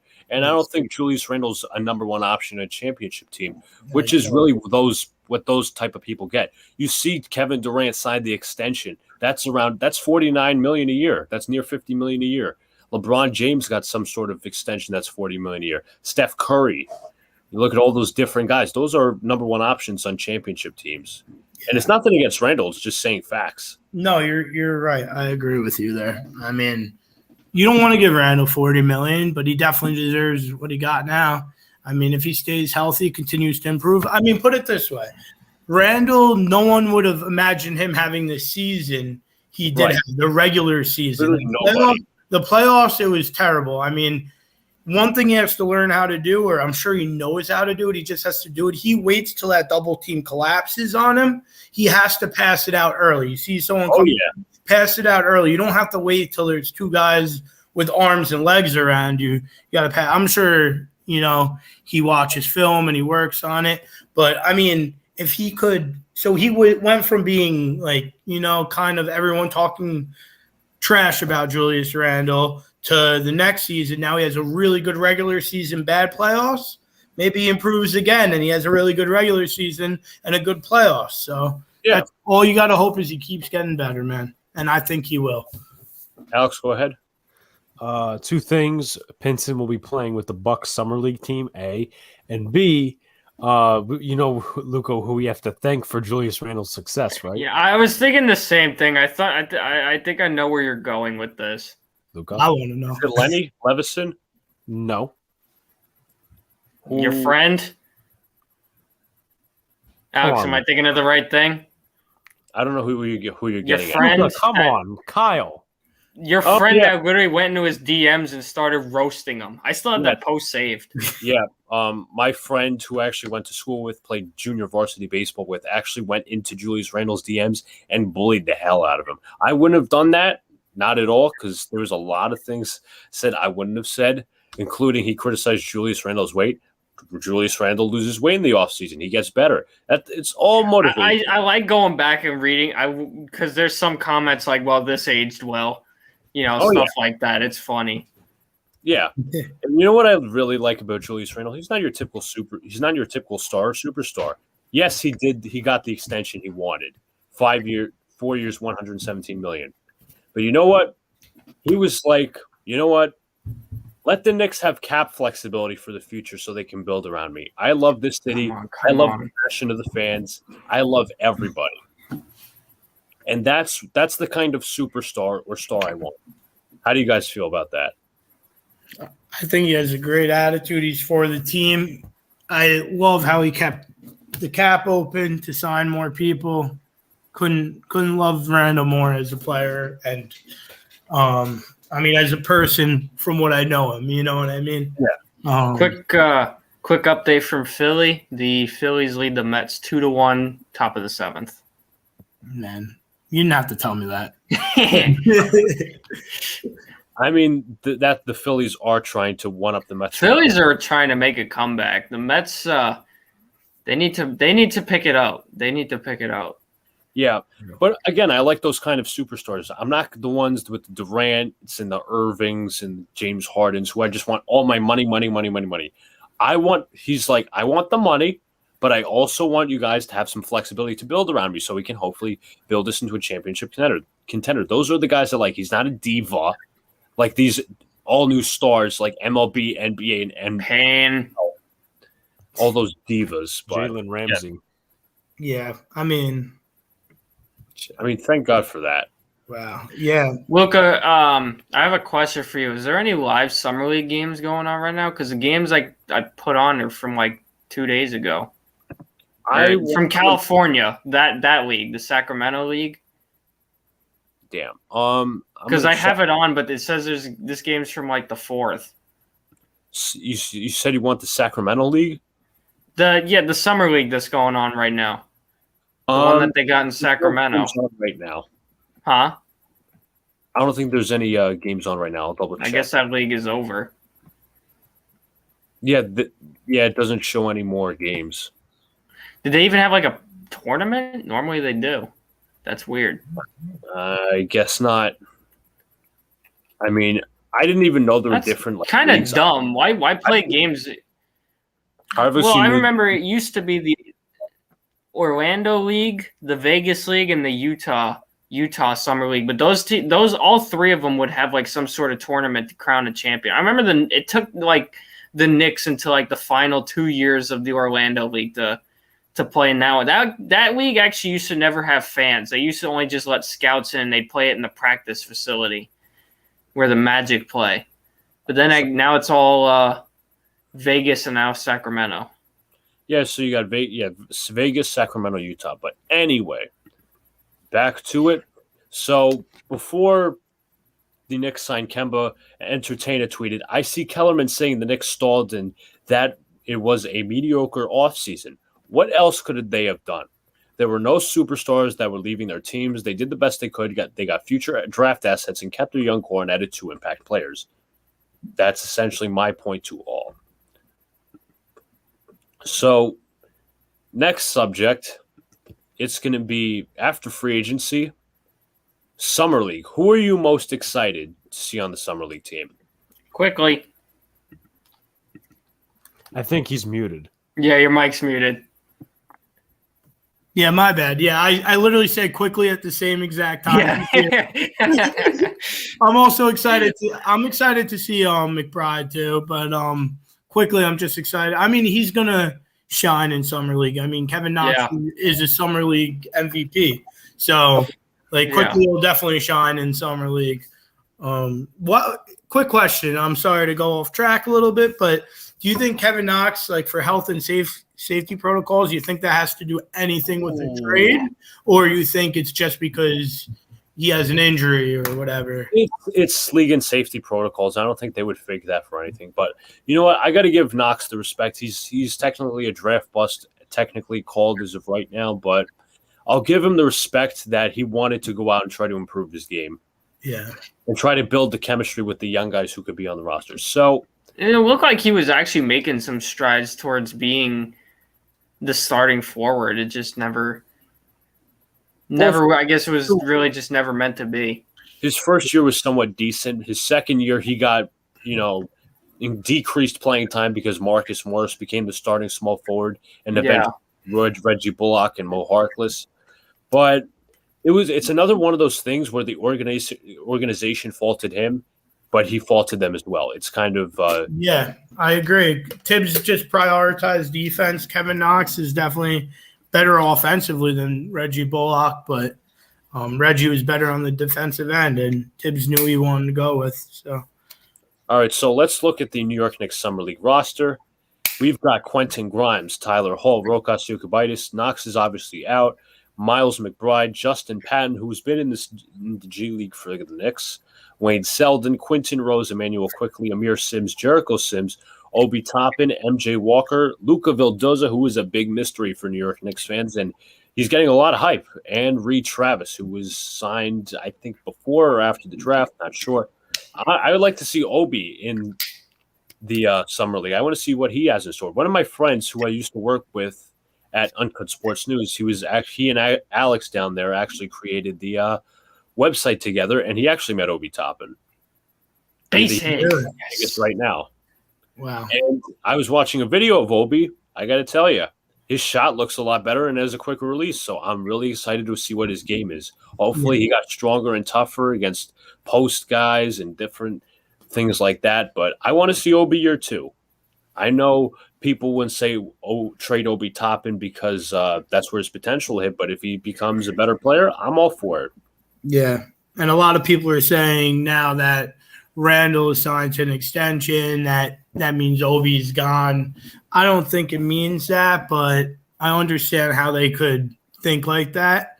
I mean, Obi, we got to see how he develops. You could lob it up to him, but I think his game developed better towards the end of last year.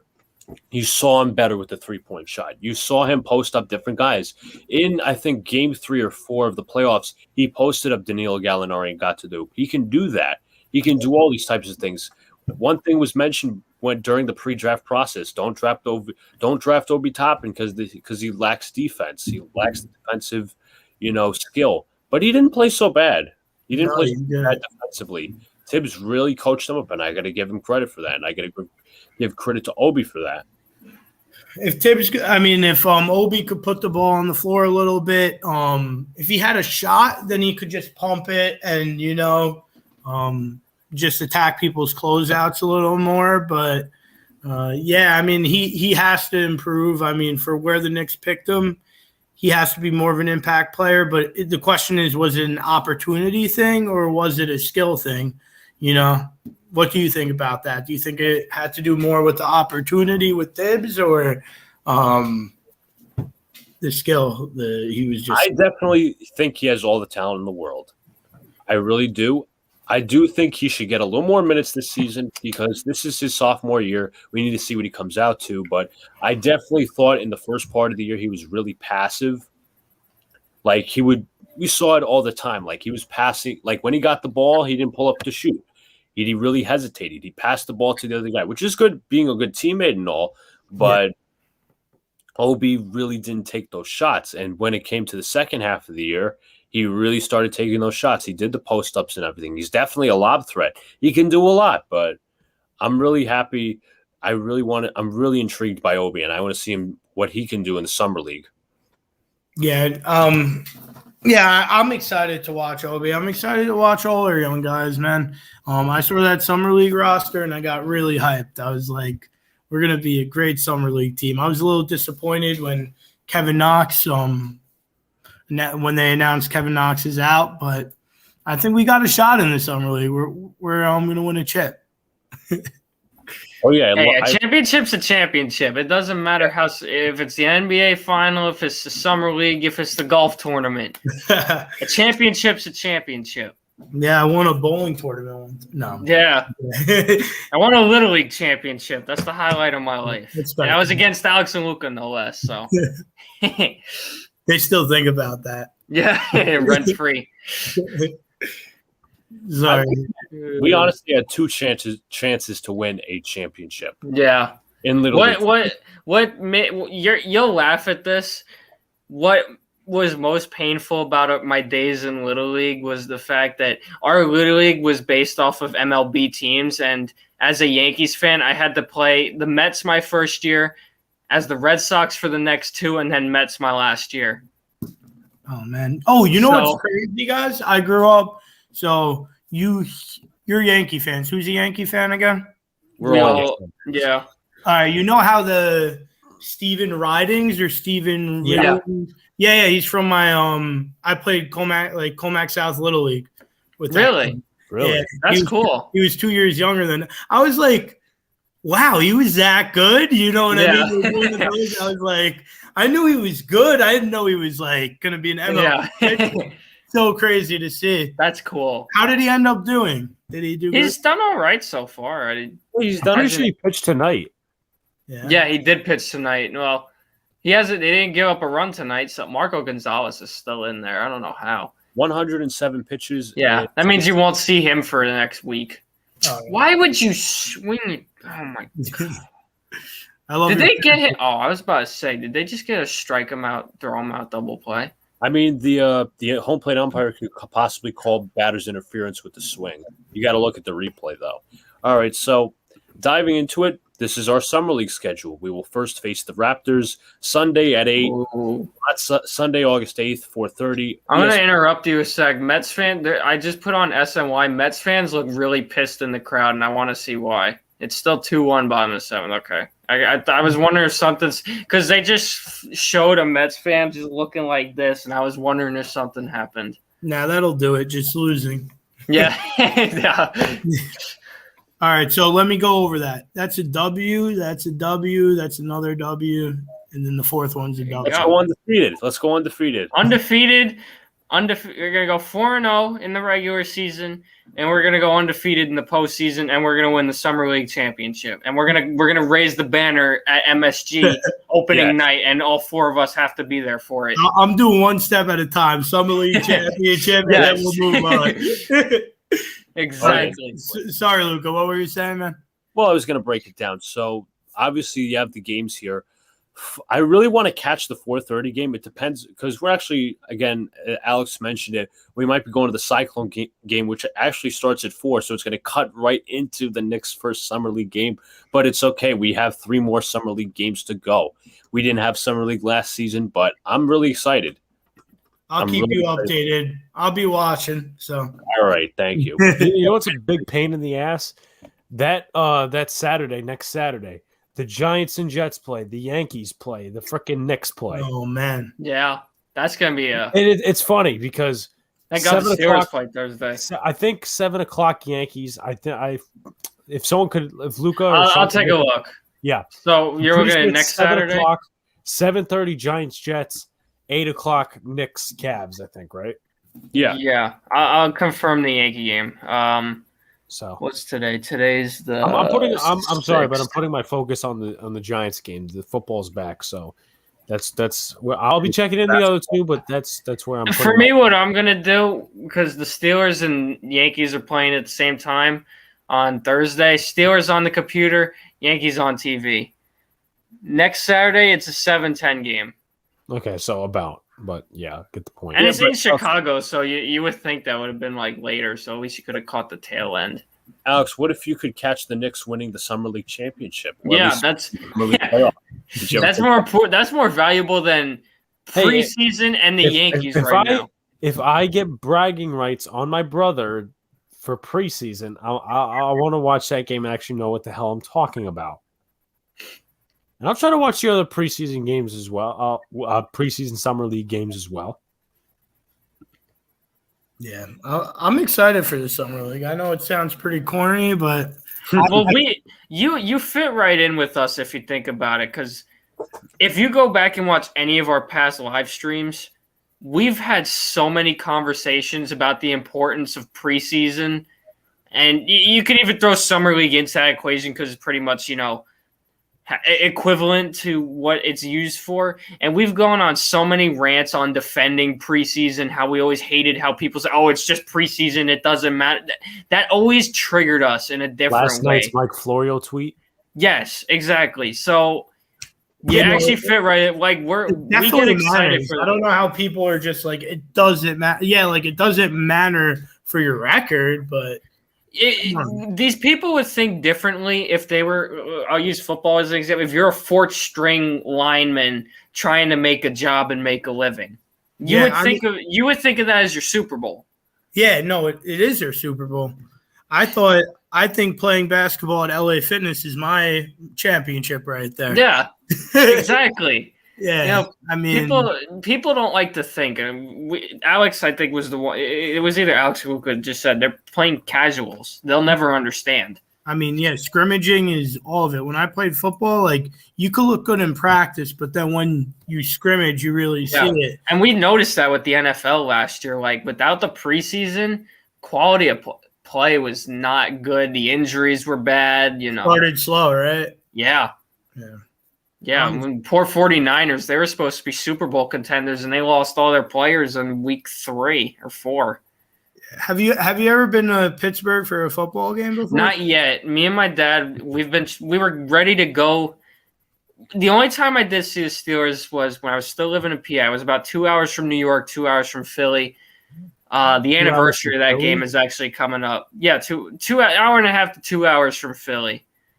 We went to see them play the Eagles the first game after they won the Super Bowl. But we haven't been able to go to Pittsburgh yet because make your weather. Yeah, weather is the big thing. We want to go early in the season because we hate cold weather games. Me and my dad like heat. And it's 6 hours from my home in PA, and it's 8 hours from here in New York. So it's tough, but we're gonna try. Probably when I'm done with college, we're gonna try to make a lot. We have a lot of things that we want to go to a Steeler game. Me, Alex, and Luca, we all want to see an Irish game sometime. They're actually coming to MetLife Stadium in 3 years. Wow. Me and my dad, we want to head down to Daytona for the Daytona 500. We're NASCAR fans, so there's a lot of things on our bucket list that we want to do, but Steelers are number one, and we haven't been able to do it. We haven't seen of the 2 games I've been to, both preseason games. I went to the Steeler-Eagle game in 2018, Bears-Giants 2019. So I haven't even seen a regular season game yet. Yeah. I mean, I only lived there for a little over a year, but I'm telling you, the football vibes in Pittsburgh are crazy. You ever inherit the Pittsburgh Yees accent? Yins want to head downtown, watch James Washington, Pittsburgh Steelers. Yeah, I stayed away from that and came back to New York. I don't know if you remember or not, but they actually have something called the Stiller Gang over there because they say the Pittsburgh accent, they're known as the Pittsburgh Stillers. So they actually have something called the Stiller Gang. I actually got the bandana upstairs. But Steeler Nation, that's why we want to go so bad because we have family out in Pittsburgh, and the atmosphere is electric. Now, what I want to ask you is because one of our canceled trips last year because of COVID was the Yankees were supposed to go out to Pittsburgh for a 2-game set at the end of June. Now, that didn't happen because of COVID.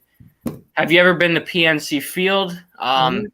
What's crazy is the only time I've been to PNC Park was for I think it was a beer tasting event or something like that. So I've been in the stadium. The stadium's absolutely beautiful. Yeah. But I haven't went there for an actual Pirate game. Yeah. But I lived walking distance. I was in less than 5 minutes.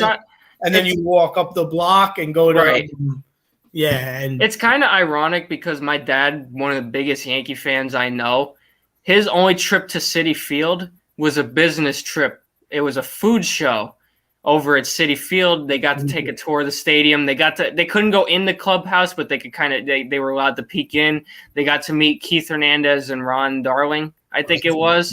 And it's funny because my dad, along with his bosses, all had Yankee gear on. So, but my dad said one of the other things on his bucket list is to get to Citi Field. Yeah, Citi Field's absolutely beautiful. I've been to games. We were planning on going to it this year, but with the way the Yankees have been playing and how expensive the tickets are for the Subway Series, we'll put it off till next year. What was I going to say? It's too bad that PNC Park gets only 26% of its attendance. Yeah, they don't even need COVID restrictions if anybody's worried about social distancing. Just pick your seat and skip a couple. And that's when we were looking at tickets for that game. Tickets were as low as $30. That's why me and my father, we were dead set on going. We had the whole trip planned out, ready to go. And then, of course, COVID hit. So then, we couldn't. We obviously, thank God, we didn't buy the tickets. But tickets were dirt cheap, and I guarantee you, it would have probably been mostly Yankee fans. It was mostly Mets fans when they were just there a few weeks ago. Yeah. So. All right. So we're going to go into NBA in general, and then we're going to move on to MLB and NFL. So let's pick first of all, an intriguing question for all. Maybe all of you guys can answer this. Whose big three is better? The Brooklyn Nets or the LA Lakers? Nick Savage, I'll start with you. The Nets. I got to go to the Nets. I mean, James Harden's they're all buckets. I mean, LeBron and Anthony Davis are LeBron's LeBron, Yeah. Love him or hate him, he's the generational, you know what I mean? He's a guy. Yeah. But Anthony Davis and Westbrook compared to, let's go, Kevin Durant, of course, below LeBron. Even, let's just say, LeBron's still better than Kevin Durant, then I would go Harden over either one of those two and Kyrie Irving over Westbrook. I mean, the only problem I have with Brooklyn is the fact that Kyrie's always missing games, always taking his personal days. Yeah. That's why it's hard to really back up the Brooklyn Nets big three because Kyrie's never there. They're never fully together, so we can never ever see how good the big three can be out of Brooklyn because either someone's hurt, Kyrie's out, That's why I'll take, talent-wise, I would probably take Brooklyn, but right now I have to say the Lakers just because you never see them together, so you can never truly gauge, how good can the big three really be. And that's coming from a casual. I'll say it. I'm a Knicks fan, yes, but I'm nowhere near as big of a fan as most Knicks fans. Yeah. But looking at it from my point of view, I'll say the Lakers mostly just because we've seen what that big three can do. Now, obviously, that's not including Westbrook, but I think that with him, I think they're going to be really good. Yeah. What do you think? Before I give my thoughts, you guys want to catch one of our free agent signings, Evan Fournier, 10:30, NBC, USA versus France.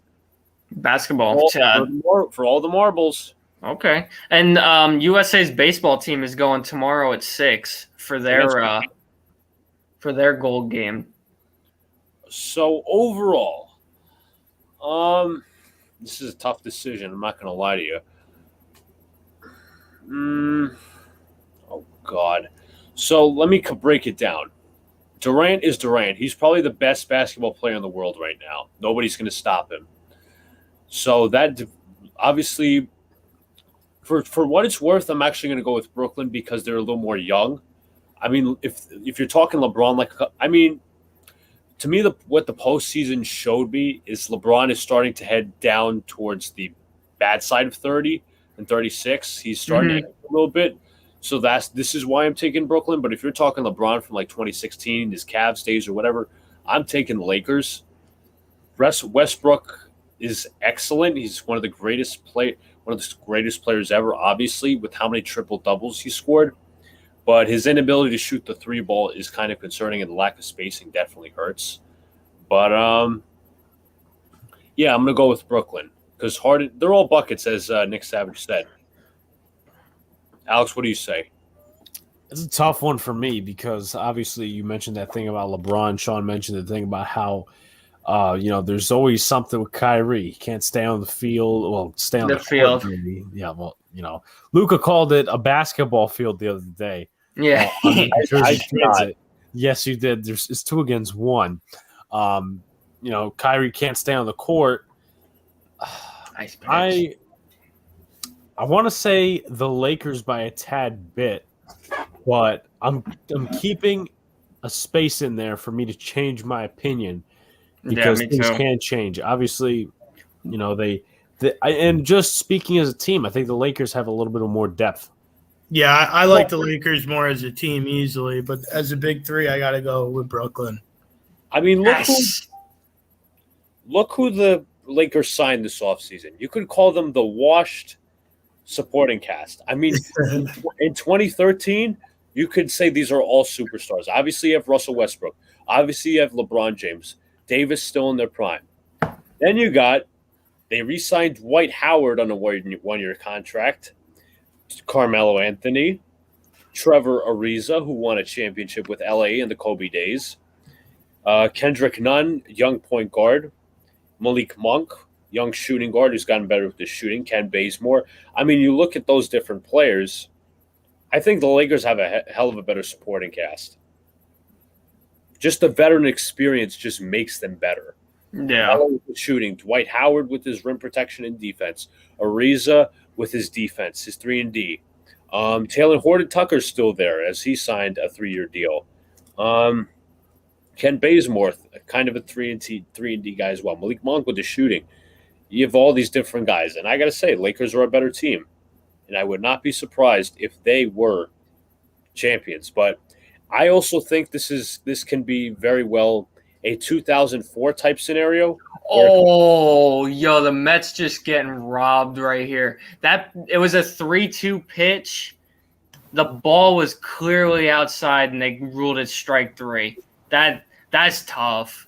Mets out here getting robbed. It sucks. I'm happy I'm not watching. Yeah, the pitch wasn't even close. Mets again. The umpire. I never seen such horrible umpiring. This is just terrible. I don't know what it is with this year, but anyway, Lakers have all the depth they need. But I could see this also being a 2004 type scenario where you have all these veterans trying to win a ring, like Karl Malone, Gary Payton. They try to win a ring with Shaq and Kobe, but they end up getting defeated by the Pistons, led by Rip Hamilton, Rasheed Wallace, Ben Wallace, and Chauncey Billups. I could really see one of those underdog teams really kicking the Lakers' ass.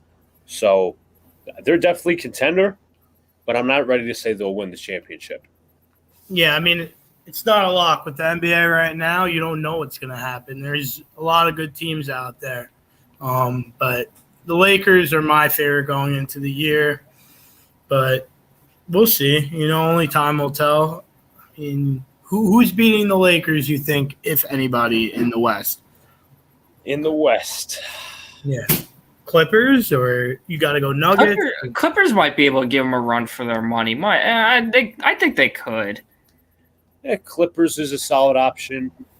Maybe I don't think the Nuggets. Maybe the Suns, since they've got everybody back.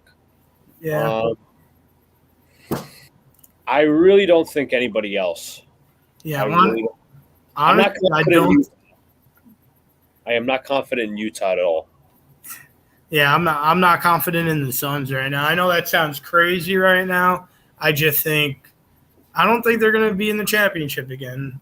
I think they might get beat before they even get to the Lakers. And I know that might be a hot take, or that might just be what a lot of people are thinking. I don't know. Maybe I should watch a Michael K show, see what he thinks. Yeah. But anyway, what is a team that from the East that can beat the Lakers? The Nets. I would say the Nets. I think obviously we said it, better, bigger 3, but the Warriors have that complete team. Yeah, I'm interested to see the Warriors today. They got Iguodala back. Nicky likes the Mavericks. I'm not crazy about them either. I'm not a fan of the Mavericks. I mean, Luca's, of course, a generational talent. Yeah. He has no one there to support him. I mean, they signed Tingus Pingus to a max contract, but he's done nothing. He is a floor spacer. He's not a second co-star. Yeah, no, he's not. I mean, he could casually put the ball on the floor, but he's not what he thought he was. You know what I mean? Exactly. But honestly, we got to steal with that trade. Everyone was talking about how we got robbed and all that. Yeah. But in terms of Golden State, they're definitely an interesting team. I mean, you got Draymond Green, Klay Thompson. I'm really interested to see how he's going to play after 2 straight years of tearing his Achilles. Yeah. I hope the best for Klay Thompson, honestly. I'd love to see Golden State go on a little run. Honestly, I'd rather them win than the Lakers. I'll take them any day. Yeah. Honestly, I don't think to me, in all the years, I haven't really watched NBA. I'll be honest, I haven't really watched the NBA seriously for that long. I started really in 2018, but I did watch some finals from the previous years with the Cleveland and Golden State. I still remember some of that. With me, I've been watching a long time. It's just, when I lived in PA, all you got were the Sixers and the Nets until about 2 years ago. I would occasionally watch in on the finals, but like I said, it was in and out for me. So I watched some of the Cavs Warriors series, but I was never, like I said before, I was never truly sucked into it the way I was with racing, baseball, and football. That's me. I'm not dissing basketball. I think that basketball is a great sport, but it's just, it doesn't, I didn't grow up with it as much either. With the other sports, I grew up watching racing with my grandparents. I grew up watching the Yankees and the Steelers with my dad. So that's just more inherited than anything else. Yeah. So basketball is kind of one of them sports that I learned on my own, and I've grown to like it. And I could definitely say the Warriors are a more likable super team because you don't really have any, what's the word I'm looking for? Polarizing figures. You got two polarizing figures on the Lakers. You got Westbrook and LeBron. And LeBron's always in that debate. Is he the greatest player of all time? And I really don't believe he is, in my opinion. Yeah. Who do you think is? I'd love to hear Michael Jordan. Oh, okay. I thought you were gonna go way back in the day. Yeah, I'd have to go Michael Jordan. I mean, dude, just Michael Jordan's a boss too. I mean, outside, he's just the way he carries himself. I love. Like, I don't know. Jordan's a billionaire. He played in the tougher era. Yeah, I mean, he was getting decked. I think LeBron might have literally cried if he got hit the way Jordan did going up. I mean, he is a linebacker in the NBA, pretty much, LeBron. So I mean, maybe he would have been tougher. Look at the teams that Michael Jordan faced: a young Shaq and Penny Hardaway, the Knicks, who were grit and grind back in the '90s with Pat Riley, Patrick Ewing, Charles Oakley, John Starks. You had the Celtics with Larry Bird. You had the Pacers with Reggie Miller. You had the Pistons with Isaiah Thomas and Joe Dumars. Like, you had all these collections of teams. But now to shift into our next topic, underrated and overrated teams for incoming to the NBA season with all the free agent pickups. I'm going to go with name two or three NBA overrated and underrated teams each. Overrated. Okay, I'll go underrated. Overrated, I'll go first. I'll go the Chicago Bulls. Oh, yeah, definitely. I mean, they're a good team, but people are acting like Michael Jordan's back in retirement because Lonzo's there. Like, I wanted Lonzo too, but like, right. It's not like he's going to come to your team and change the world. Like, maybe he's got to prove to himself that he is everything that LeVar said he would be. Yeah, he has to attack the rim more and like finish, not only try to dish it out. But I think the Wizards might be underrated. I don't know if I'm skipping around. The Wizards are pretty good. I mean, I think the Knicks are better than them, obviously. But obviously. But like, yeah, I think Michael K. I'm not sure. I think if you just name off teams, and I'll say overrated, underrated. Well, first off, I do think the Bulls are overrated. They're like people, who would win in a 5-game series, the Bulls or the Knicks? People are like, the Bulls because they have DeMar. They have Zach LaVine. They have Nikola Vucevic. They have Lonzo. Lonzo needs to become a better he's a decent shooter for what he is. He can shoot the 3-ball pretty well. He just doesn't extend his game a little bit. I mean, he has a solid mid-range jumper, but he's in drive. He's not that 3-level scorer. Yeah, so underrated, I'd go Wizards and Golden State. Oh, yeah. Overrated, I would go Chicago and the Brooklyn Nets. No, I'm kidding. Brooklyn will find a way to screw themselves out of a title. It's okay. Yeah. It makes sense. Yeah, I think and the Suns. I'd go the Suns, honestly. I think Brooklyn eventually is going to self-implode. Wow, that's such a dumb take. If I saw someone say that, I would be mad. Yeah. I think the Suns are overrated. And definitely the Bulls. So those are my two of each. My two of each. So I'm going to go with the Bulls, overrated. Maybe the Lakers are no, you know what? Not even the Lakers, the Miami Heat. I'm sorry. I got to go with the Miami Heat here. I think they're dead. I'm not going to lie, they upgraded, but what upgrades outside of PJ Tucker and Kyle Lowry did they really make? They did re-sign Duncan Robinson. They did re-sign Victor Oladipo, but I really don't find them too impressive outside of Lowry and Jimmy Butler and PJ Tucker. Yeah, I mean they got a solid seven-man rotation or 8-man rotation. Got to look it over again, but between Lowry, Victor Oladipo, Duncan Robinson, PJ Tucker, Bam Adebayo, that's a solid starting 5 right there, man. That could really be it. So what I'm going to do, because, again, my basketball knowledge isn't all the way there, I'm going to put for the overrated category, I'm just going to name 2 teams, and I'm just going to let you guys give your take on what okay, first team, Clippers, do you think they could be considered overrated? I mean, with Kawhi and Paul George, it's hard to be overrated. Right. And then Paul George really did a good job of carrying that team when Kawhi was injured. So I don't really find them overrated. I think they're going to be around the same spot they were last year. And I think they're perfectly rated, honestly. Yeah. My other team then would be Utah. What do you think? Again, I'm just throwing out two teams here that you don't hear a lot of, so I'm curious to see what you guys think. Didn't really make any upgrades, so I'm probably going to go with overrated. Just a tad bit, maybe just evenly rated. I mean, it's hard to go underrated with them because they did what they did. Yeah, I mean, they did what they did last year. I don't think anyone's underrating them besides Luca.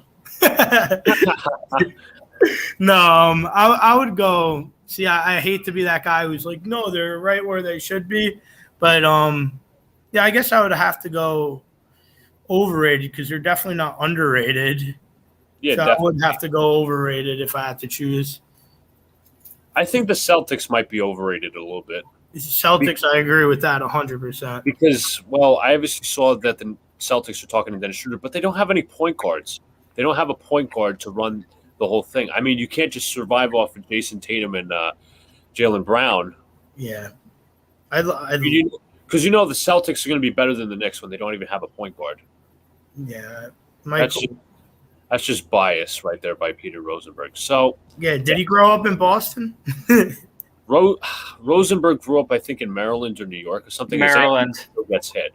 Bases loaded. Thank you, Sean. So let's pick out our free agency winners and losers. Okay.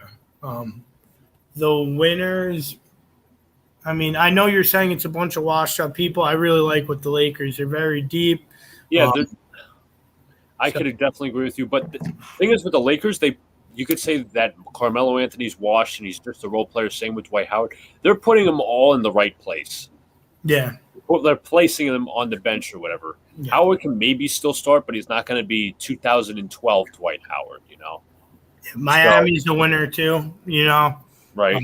They might be overrated. You might be right, but they definitely upgraded their team, and they re-signed Duncan Robinson. I mean, learn how to shoot and you'll get paid. Yeah, right. Yeah. All right, so for my free agency winners and losers, I'm going to go with the New Orleans Pelicans. They lost Lonzo Ball. They still have yet to retain Josh Hart, and they have no really point guard answer, and that might piss off Zion. So you never know. The media might just start out with the Zion to Knicks narratives. Yeah, no, they definitely. I've already seen it. I've already seen it a couple places. Yeah, my question for you guys might be a little off topic, but I'm curious only because of the fact that I lived around. High fly ball, go! All right, that's gonna tie the game. Tie game. Take that. All right, my question, because I lived amongst a bunch of 76ers fans, is what do they do with Ben Simmons? Whew, that's a question. Yeah, he thinks he could pick teams all of a sudden, saying Golden State. Yeah, okay. Yeah. That's a good one. Apparently the Philadelphia 76ers, in exchange for Ben Simmons, they want a Kevin Garnett, Paul Pierce type of value trade with all the first-round picks, all the future picks. He's a great defender, and he's a great player overall with the passing and all that. The man can't shoot. So what value does he have? This is a shooting league. I know this is about the league's about defense too, but what value does he have on offense besides passing? Driving and dunking. That's the only way he can score. Yeah, no, you're right. I mean, he can't shoot at all. That's just it's what it is. I mean, the man had to have worked on it by now. Like, just looks like I don't get it because I feel like you shoot. You put up enough shots in the gym. How can't you shoot when someone leaves you wide open?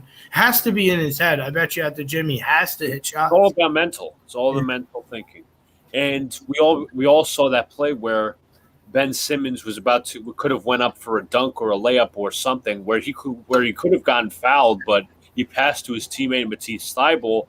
This was in the semi-conference finals, and he was scared.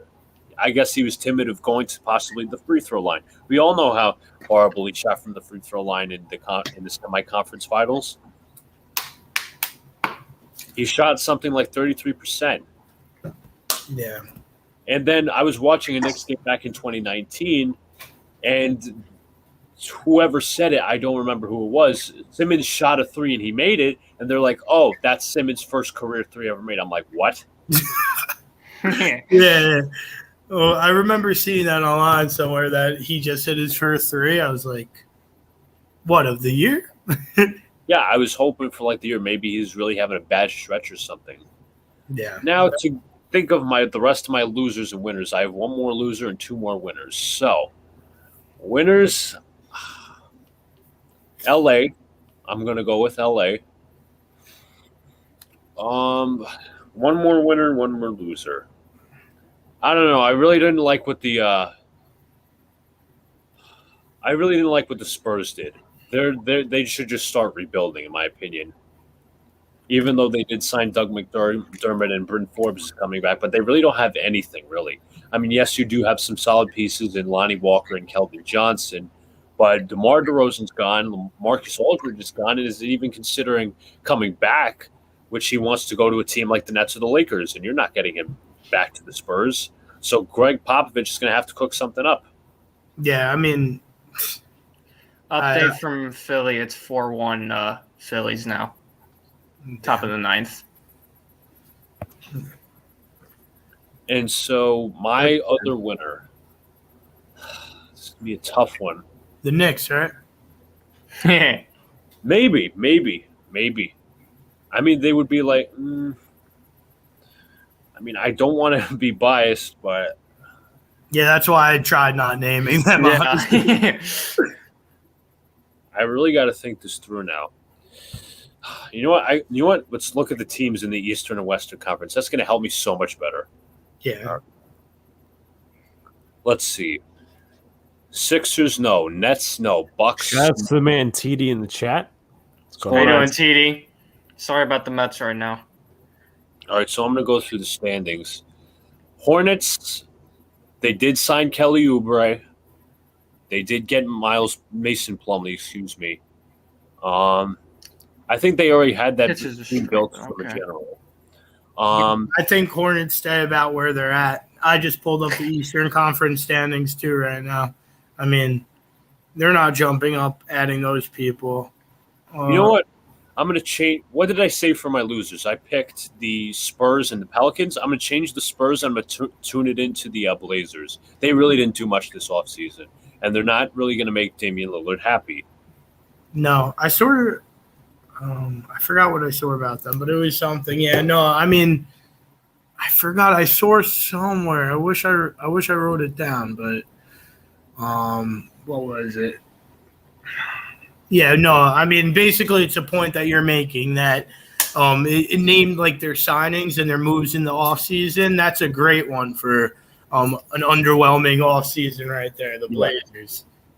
I mean, I'm honestly going to go with the Phoenix Suns for my other winner. I mean, yes, they retained all their guys. Loser, they're a part loser because they signed Alfred Payton, but he's going to be their third point guard behind Cameron Payne and Chris Paul. So yeah, a lot different than your starting point guard, him being your third string. But hey, the Knicks third string point guard is better than Alfred Payton. That's pretty much. Now we're going to get to your favorite part. As you said, you wanted this to be mentioned. How do you rate the Knicks offseason? You could do 1 to 10, 1 to 100, whatever, or you could just. I'll do it like a grade letter. Yeah. Okay, that's fine. I'll go. I'm debating between a B and a B plus, but I'll go a B and be pretty like, it was nothing overwhelming. They prioritized signing Derrick Rose. I loved it. They wanted to bring the core back, which they brought back basically everyone I wanted besides Reggie, who I was back and forth because watching the playoffs with him on with Trae Young covering him was absolutely horrendous to watch. I mean, that really hurt my soul right there. Just watching Trae cover Reggie, like post him up. I don't know, do something. Now I'd love to see Trae guard him, but I love the like prioritizing offense and then Tibbs will make sure the guys play defense, or else they'll get off the floor. You know what I mean? It's not like Walker and Fournier are going to be dreadful on defense. They'll be like manageable to solid. Yeah. I've seen some videos of Fournier where he could lock someone up. He's good at help defense. He's like 6'7" or something, so he could help. I mean, his lateral quickness isn't impressive, but just stay in front of your guy. And a lot of defense is about like finding opportunities, like, you know what I mean, to help the guy steal a ball or something, double when you need to. And that's what I want to see from him. He definitely has a nice wingspan. I think I know the video you're talking about. It's the one with Kevin Durant, Game 3 against the Celtics, Game 3 Nets Celtics, where where Durant had trouble against Fournier. I mean, that's the potential that Fournier could have. I'm not saying he's going to be a lockdown defender, but he can be pretty solid under a Tibbs scheme. And we also got to respect Fournier for calling Kevin Durant a bitch. Yeah, you gotta love that. Yeah, but bring some fire into that rivalry. Yeah, KD's gonna come out for blood when they play. But I love it, man. I really do. What do you rate them? I'll give them the same grade, not to be redundant. B. Yeah. What was I gonna say? Now we don't have to enter. Now when the starting. What I forgot to mention earlier was when it comes to Kemba Walker and Derrick Rose, they don't have to play 30 minutes. Both can play like 25 minutes each. It's not, you know, both players have like injury concerns. They're both 30 years old, but quickly Deuce, Vildoza, if he makes the team or plays. Aren't they gonna? Oh no, Sims is gonna play on a 2-way deal. Someone told me. Yep, that's what's going to happen. As long as that happens, everyone can make the team. So I love it. They don't got to overplay, and they could come back from the injury slowly until they feel 100%. I mean, Derrick Rose isn't coming back from an injury. I hate the media just implements in my mind like Derrick Rose injury. Derrick Rose is old. Derrick Rose is washed. It's nonsense. But yeah, I agree. Mets trim the lead in half. It's 4-2, 2 outs, top of the ninth. Yeah, baby. Ian Kennedy is pitching. I'm not sure who this is at the plate. Anyway, can't see a number. You know what? I'm gonna turn on the Mets game myself. But anyway, it's Kemba Walker can finally be 100%. You know, at least I hope he's 100%. I'm not saying he has to turn on the Jets and completely have the best year of his career. I mean, I would love that at the age of 32, but you know what? Just be solid, be playable, be a good teammate. Don't be Alfred Payton, where you're going to find when he exits the game, you're going to be down 5 to 10 points. Yeah, he's playing, especially in the playoffs. Yeah, I think Kemba's going to come up huge for the Knicks. I could be very wrong. Only time will tell, but I'm very optimistic on what Kemba could be for the Knicks. And I know what Derrick Rose could do. We both saw it last year, all four of us. I mean, I'm very excited. I might throw a party for the summer. Might as well watch party. Right. We're actually thinking of, if possible, we might stream one of the games. Yeah, fly ball left field. Mets, is that foul? How does that work? The streaming games with copyright? Is there anything? You just have to keep your volume off, because we did a draft stream, and we had all our TVs down to like volume 2, and somehow we still got copyrighted. Really? Yeah. So just make sure your volume is off when you're watching games, unless you're using Twitch. Twitch, I know there's usually not a lot of problems. Can you like change the pitch of it or something? Or actually, you can't do that with live TV. So right. That's for music I'm thinking about. But sorry, where were you, Luca? Well, I was going to pull up some tweets. So now we're going to go into NFL. What are your thoughts on the Jets this season, since you are a Jets fan? I'm really, really, really excited for Zach Wilson, and I'm really excited for Elijah Moore. Luca, do you want to break down what we saw at camp on? Yeah, that would be a good idea. Wednesday, so I would do that, and give some insight on what we got to see. How about we share all our thoughts on Jets camp? Okay. not like the facility itself, but like. Well, Alex is going to be biased and say every Jet is bad. Don't no credit given. I mean, technically, I did break the rules and recorded because they don't let we you. All did. Because I guarantee you, Bill Belichick was in that crowd somewhere. If the media takes pictures and all that stuff and takes video, why can't we? Right. I mean, I'll low key DM it to the At Giants. least for the Steeler friggin'. At least with Steelers camp, you don't see their beat writers and news people and journalists. They live up to the rules. They don't post the videos.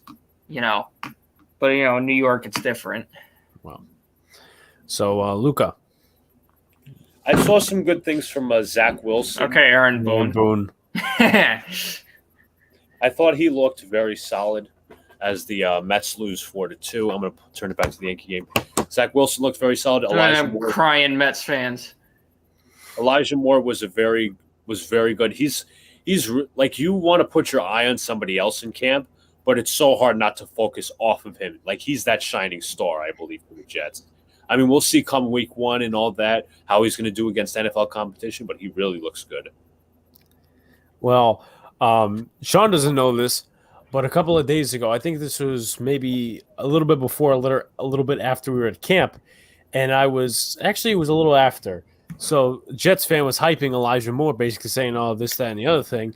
And 2 Giant content creators basically like, these are the corners he's beating, like Bless Austin and all these other guys. And Luca's like, yeah, well, let them wait. Let them wait. But from what I saw at camp the one day we went, obviously I'm not following Jets camp. Zach Wilson did okay. I can't say that, he did outstanding. I can't say he did horrible. I thought the backups looked really well. You couldn't see Josh Johnson really because it was his first day. It was hard to really watch like third and fourth stringers because they were doing a lot of drills on the backfields. They weren't really hitting the main field until they started doing 7-on-7s, which of course that's when me and Alex decided to get food, so we didn't get to see all of it. Yeah, I don't know. I saw some tape about in the camp, and it looked like he was ripping.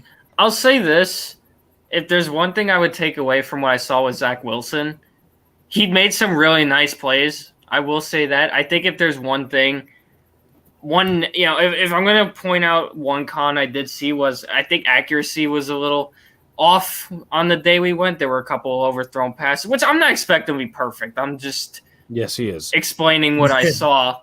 And, there's still some room for improvement, but, he showed flashes of what he can do. But, now it's just up to how will you look against real NFL competition, because I'm not trying to diss the Jets defense here, but he's going to see much better defenses coming up in the season. So I know he's going to preseason.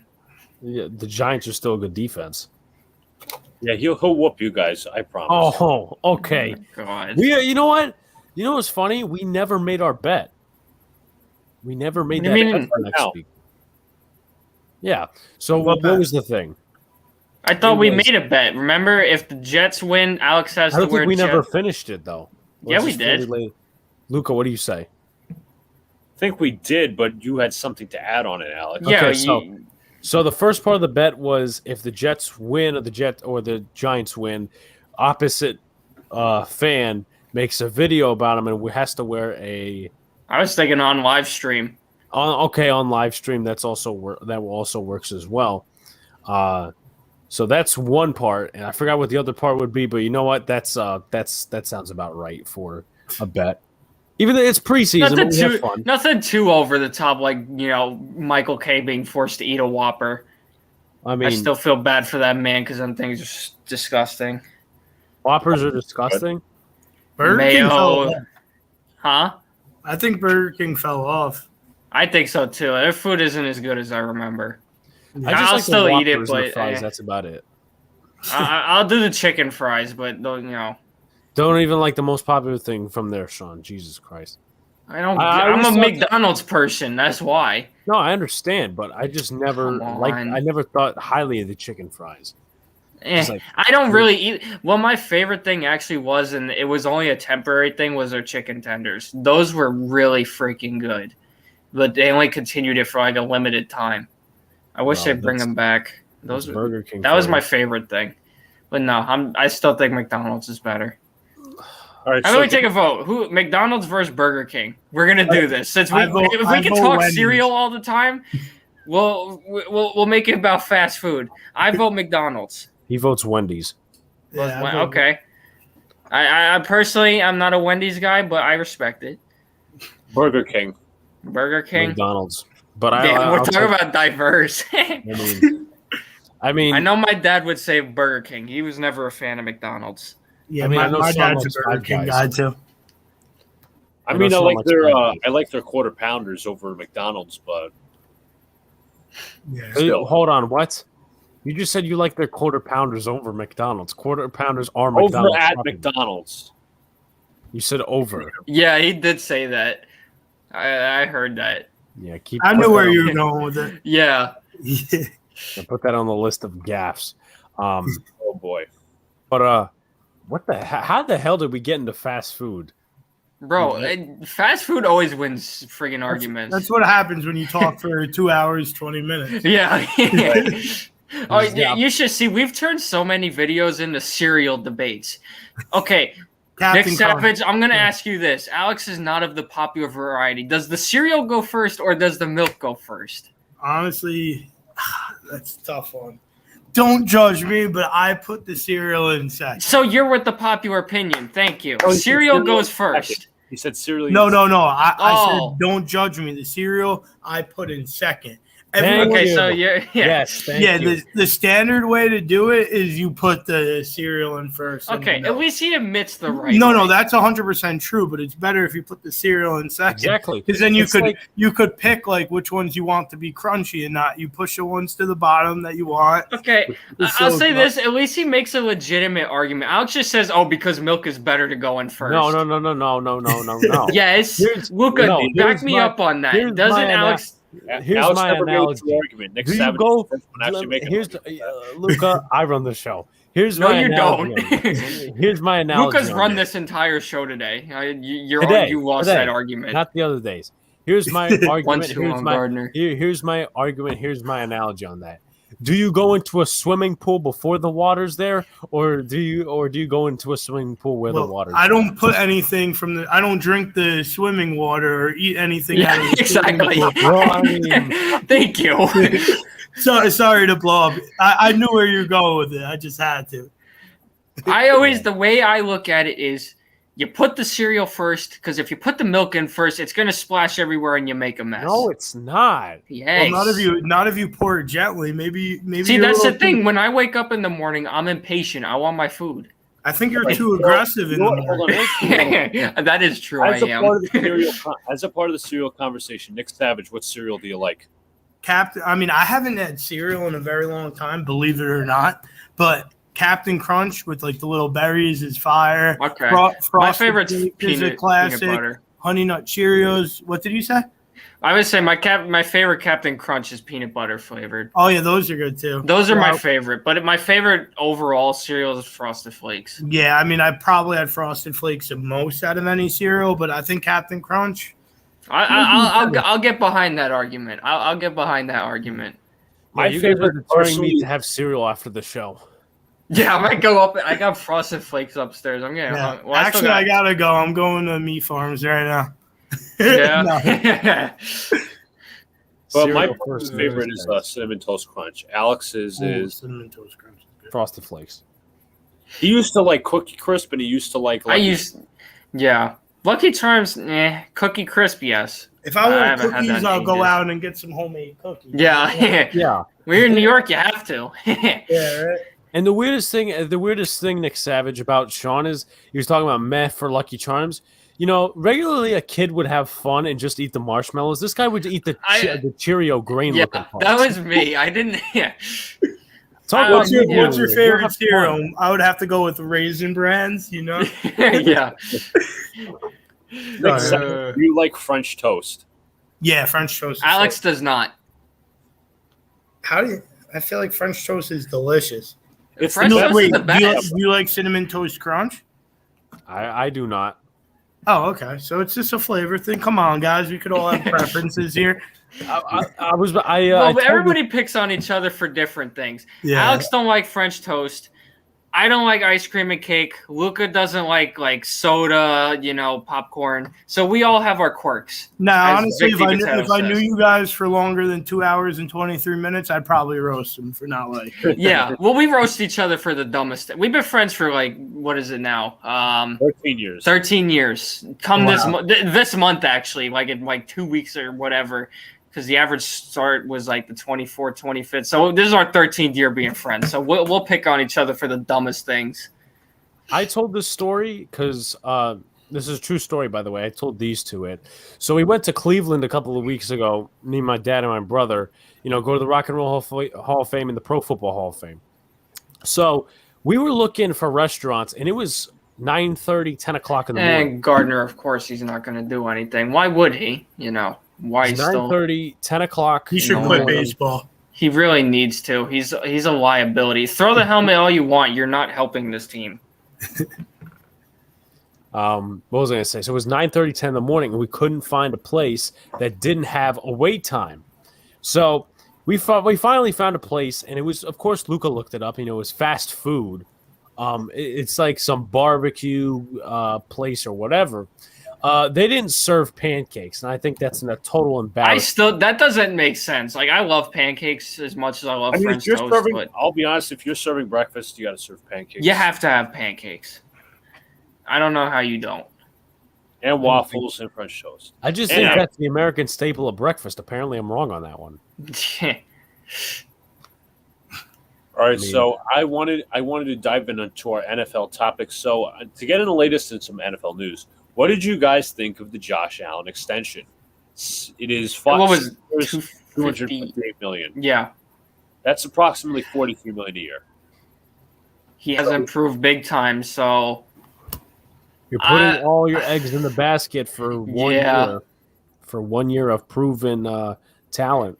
Yeah, I agree with Alex. I think it may have been just a tad bit. I would have given it another year because you never know. He could return to old form and not know what the hell he's doing. So and just run backwards into a sack. Yeah.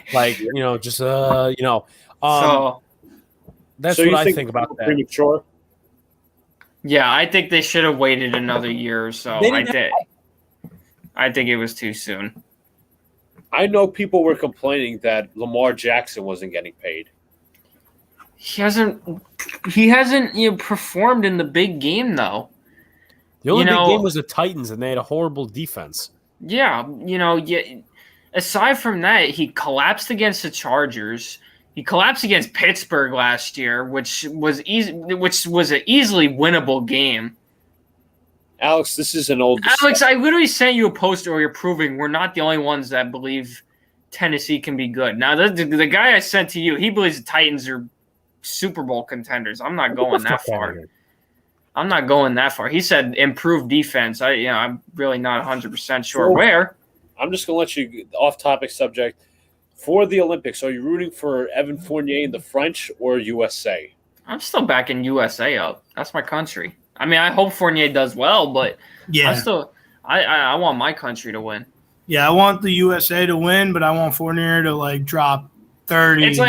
It's like in fantasy when your favorite team is going against your defense. I want my my team to do well, but I need that defense to win me a fantasy game. Yeah. That's what it feels like. What was it? The first year I had a fantasy league. I literally this was 2018. The Giants were facing the Jaguars. The Jaguars were my defense, and I'm a Giants fan. So Sean said to me, well, you better hope for a 3-0 victory. Yeah. Hey, remember, Alex, who was champion that year? I wonder.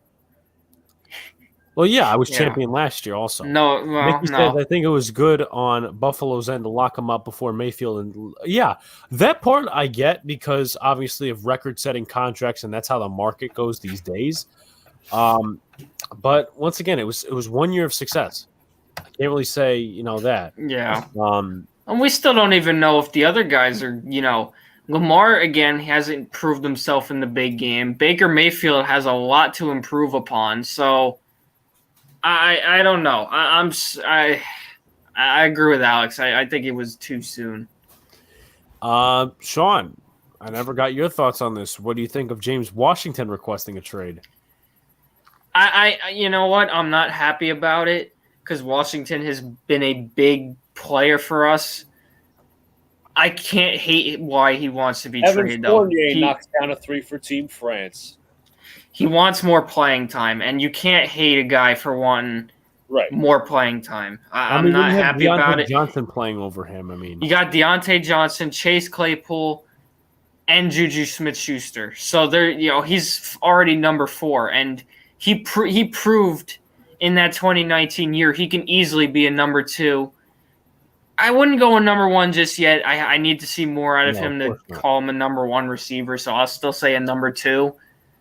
But, the way I look at it is if he wants to get traded, we need to get some good value, whether it's a good player in return or draft picks. I'm not really sure. I'm no expert on draft picks and stuff like that. But, if I were the Steelers, I'd try to trade him to a low level team and try to get good draft picks. Luca, let me ask you. Hold on. Okay. I have some teams that could possibly be a fit for Washington, and it's 2-1. Oh, welcome to the Yankees. 2020. I was gonna ask Luca. Here's some teams. I'll wait till he gets back. Here's some teams that could be a fit for Mr. James Washington: the Ravens, the Chiefs, the Colts, the Eagles, the Lions. Luca, I was gonna ask you. I know the Jets are still a ways from being a playoff team, a contending team. Well, all right. Let's say the Steelers hypothetically were interested in maybe a draft pick from the Jets, maybe like a 2nd and a 3rd or a 3rd and a 4th. All right, what would you give up for James Washington, or would you get James? Would you want James Washington? Because I think Washington would be a good fit for the Jets. He'd be solid, but I don't think we need him. My opinion. Let him know. I agree. All right, guys, I'm actually going to be out. My boy's visiting from upstate, so. Okay, peace out. Fun having you. I love what you guys are doing, man. I really do. Thank you. Appreciate it. We'll have to have you on again. Yeah, maybe Knicks Summer League title game. We'll have to have you back on. yeah. We'll live stream it and watch. I'm down. I'm 1,000% down. All right, cool, guys. Have a good night. Thanks for having me. Have a good night. I appreciate it. You too, man. It was interesting. Yeah. I gotta get used to it. I want to make my own one day. Yeah. Real quick, let me just ask you guys. You guys pay to use like the website you use or no? No. I don't pay. There's obviously a lot of cool options you could do with this. Once again, I don't pay because it's like $20 a month, I think, or something like that. You get you get a background. You don't have streaming limits, but I don't really need streaming limits because we go on once a week, and it's like a 20-hour streaming limit per month or something like that. So cool. And it's it's a black leaf background. It's not much that they give you for free, but it's something that we can all afford. Yeah, I mean, you could put the names and then you could do the topics at the bottom. That's really cool. Yeah. I like it. And you could stream it to YouTube, right? Yeah, of course. Cool, In case you didn't know, Nick Savage, just to update you before you go, Evan Fournier hit a 3 for Team France. Yeah, I saw her like 5 points, USA call timeout or something. Knicks Nation tweeted that. Good for Fournier. Yeah, I hope he, like I said, I hope he dropped 30 and loses the game. Yeah, exactly. But all right, guys, thanks for having me. I'll probably DM you and ask you more questions about that, but I'll let you go on with the show. All right, have a good night, bro. Have a good night, man. Later. I was going to say, after this, do you want to stay on for Team US? I mean, I don't know how late I could stay on. I got to be up at 6:30 tomorrow, but I don't know. Are you guys going to stay on for Team USA's game or? Because we do have a long day tomorrow, but you guys don't have to be early up. You don't have to be up early like I do. We'll go to our usual time. That's like Thursday's like 11:10, 11:30 at most. Yeah. So I want to ask you guys this. This is a Giants thing. Obviously, we could shift to MLB, a couple other topics. If you guys have questions, of course, please lay them out. What do you guys think of the three Giants retiring within 4 days? A lot of people have come out on social media kind of saying it's all Joe Judge's fault. And it's funny to me because a lot of those people are either media pundits that don't know shit from fucking outer space or whatever. They don't know their ass from their back. Or, it's players that didn't even do anything. Like, There was this guy. It's funny. And this is a true story, by the way. Sean Smith, former defensive lineman for 10 years. That's his bio. Oh, it's defensive lineman for the Chiefs. You know what he was known for? Grabbing his opponents in the nuts. I did see that. I thought that was funny. Then you had this other former offensive lineman talking Phillies about are officially in first place. Then you had another former... Come on, he's out. Yes. Then you had another former offensive lineman talking. It's like Jeff Smith or something. You mind getting rid of the cat? I will. Yikes. See, nobody wants her right now. It's actually kind of annoying. Okay, whatever. So, and then there was this other guy who was like a backup for years. And it was funny because he got cut before the Chiefs won the Super Bowl. So, obviously, that shows how much he meant to them. And then Jeff Schwartz, who robbed the Giants, was out all the games and stuff like that. Whatever. But what do you guys think of it? Sean, then Luca, do you think, are you going to say anything? Do you think you'll wait till reports come out? Are you being patient? What's your status? I would say, obviously, the Kelvin Benjamin thing definitely got blown way out of proportion. And I think he's the one that's really who started all these Joe Judge rumors about, that should be the final out of the inning. Gardner, can he find it? Yes, he can. All right, bottom of the 10th, we still trail 2-1. I think Benjamin put that thought in everybody's head of, oh, he's the reason all these guys are retiring. I don't know. I think I'd rather wait until I hear reports. But I do think that puts a bit of a chip on Joe Judge's shoulders to prove, hey, I'm not the reason. I'll prove it. I need to go out. If he can go out and win games, he'll shut a lot of people up. Anybody that's doubting him. But I think right now a lot of people might be questioning him because of this Benjamin, stuff. So I think, if anything, these guys retiring, if that is indeed the case, it just puts more of a chip on his shoulder to go out and say, you know what, I'm going to prove these guys wrong. We're going to play our hearts out, and we're gonna go out here and win more games. We need to. But as far as these, I know I forget who it was said he couldn't. He felt like he was holding the team back. I don't know. If you couldn't do it, why'd you sign in the first place? It kind of shows to me that the players were not working out in the offseason. They just kind of jumped in.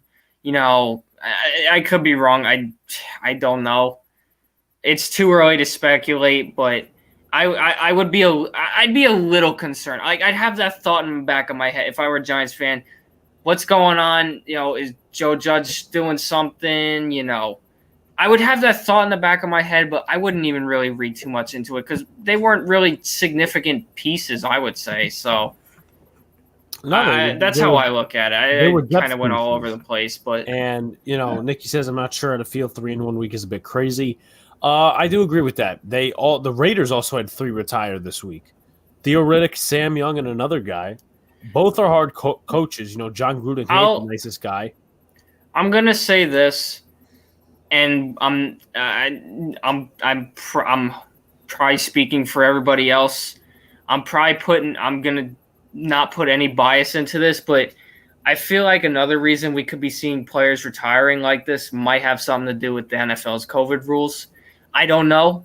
We all see how some of the players feel about it. Again, we're not, I know we're not going to put personal opinions into this, but I know a lot of players are very upset, and I wonder if that could have something to do with it because I know a lot of players are upset about it. Luca. If the 3 players that retired were really upset with Joe Judge and the Giants, they would have demanded a release. I mean, you could find depth elsewhere these days.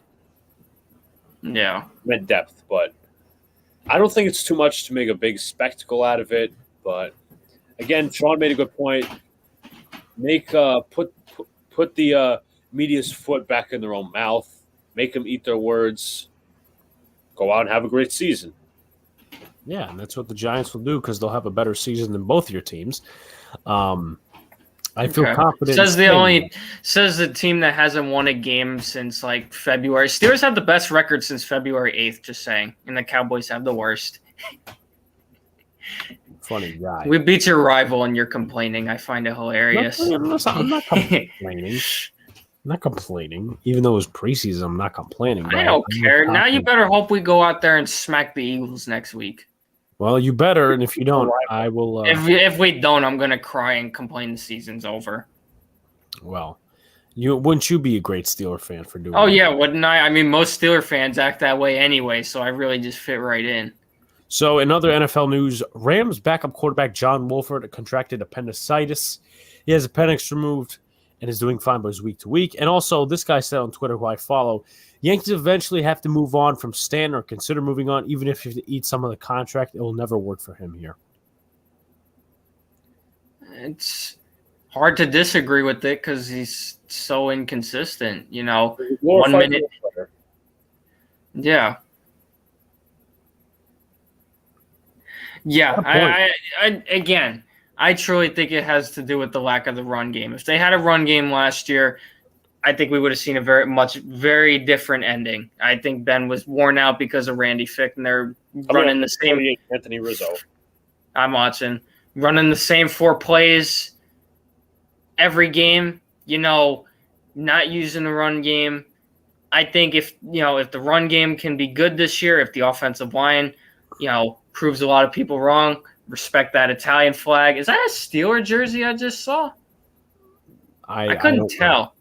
But if the run game pans out, I think we're going to see a lot of different things this year. Now, it's obviously a tougher schedule, so we're still going to get the doubt. We're still going to get the hate. So we'll see. There's a lot of reasons for what happened last year, and I can't blame the team itself for it. I blame more coaching than anything.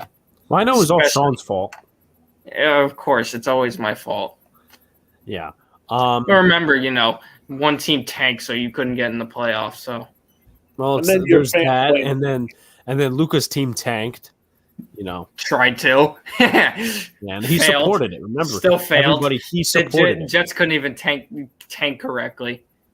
Hey, at least we got Zach Wilson. Okay. For right now. 0-1 to Rizzo. 0-2. Stop swinging for the homer. You don't need to do it. A point to make: Joe Judge is actually treating next week's game like a preseason game in terms of week 4 of the preseason. There's going to be a lot of young guys playing, so I think that's going to be interesting. We could see like what we did in the Hall of Fame game, a couple other things like that. Not the ones playing. That's what I want to see, and a lot of people are underrating it, but I want to see how Joe Judge plays in the first preseason game because is he going to pull the ones? Rizzo, right field, that is caught. 1 down. MLB. He almost got thrown out. Is he going to pull the ones for 2 plays or 2 drives, whatever? But Joe Judge, he said he's, trying to treat it like a 4th preseason game. There's going to be a lot of young players. Yeah. So will it be like a different thing where you have Robert Saleh, you have him, and you have him play the ones, but Joe Judge does not play the ones. They play their 2s. So I think that's very interesting. Now, here's my question for you guys. I've been very curious. I've been thinking about it a lot. Now, we're going to exclude the Cowboys and Steelers because they're playing 4 preseason games. For all these teams playing 3 games, the usual approach was week 1, if you play your starters, it's 1 to 2 snaps. Week 2, you give them more reps, but mostly still focus on the backup. How is that not a strike? Week 3 was always meant to be the dress rehearsal for the starters. Week 4 was always meant to be no starters, all battle for depth. How do you think preseason is going to look now, considering it's now cut down a week? Like, how do you utilize the starters, Do you use them all 3 weeks? Do you save them for week 3? Because the whole thing with the last week of the preseason was you don't want to get them hurt last game of the preseason. You want to use that game for depth. So do you only see the starters go out for 2 games now? Judge being Judge. How do you guys think a lot of these teams, in a general standpoint, not going from team to team, are going to approach this preseason? Are they going to use the starters more in the first 2 weeks? Do you think it'll still be more old school where they try to utilize them weeks 2 and 3? What do you think? If you get where I'm going at, if you have, To me, I would utilize them the first 2 weeks a little bit and then just don't use them in the third week. I feel like teams will take that approach, and then you'll have other teams where it's going to be the last 2 weeks. Like first week, it's going to be all about the young players for some teams. Second week, it's going to be about the starters mostly. Third week, it's going to be a dip of the starters, and then it's gone. But I definitely do think a lot of teams will take Luca's approach to it rather than taking, the approach mentioned. It's just one of the disadvantages of cutting the preseason now is you give your players less time to. You're giving them one less game to prepare for the season, and that's big. That's bigger than people realize, but and nobody wants preseason. Nobody likes preseason. The games don't matter, apparently. No, the game. No, okay. I just love when Snapchat bots just add me out of nowhere. I mean, why would you swing at that? Well, I mean, he's trying to swing for the homer. That's why we're going to lose the game. If you're going to shut people up, now's the time. Please. It's that, or if you're going to do nothing, just end the game right now. Yeah. Talk about fucking winning. What type of season does Jones need to have to convince you that he's the guy? Well, he needs to stay healthy. In my opinion, it's hard. And limit turnovers. Okay, well, I'll get there. But he needs in my opinion, he needs to stay healthy. I think that's not an opinion. I think that's a fact. He needs to stay healthy. It's very hard for a mobile quarterback to actually play 16 games. He's mobile, and he should play 16 games. He hasn't done that. 17 now. 17, a full season, whatever. He needs to play 17 games. Stanton, right field. That's a base hit. 1 run. Did he score?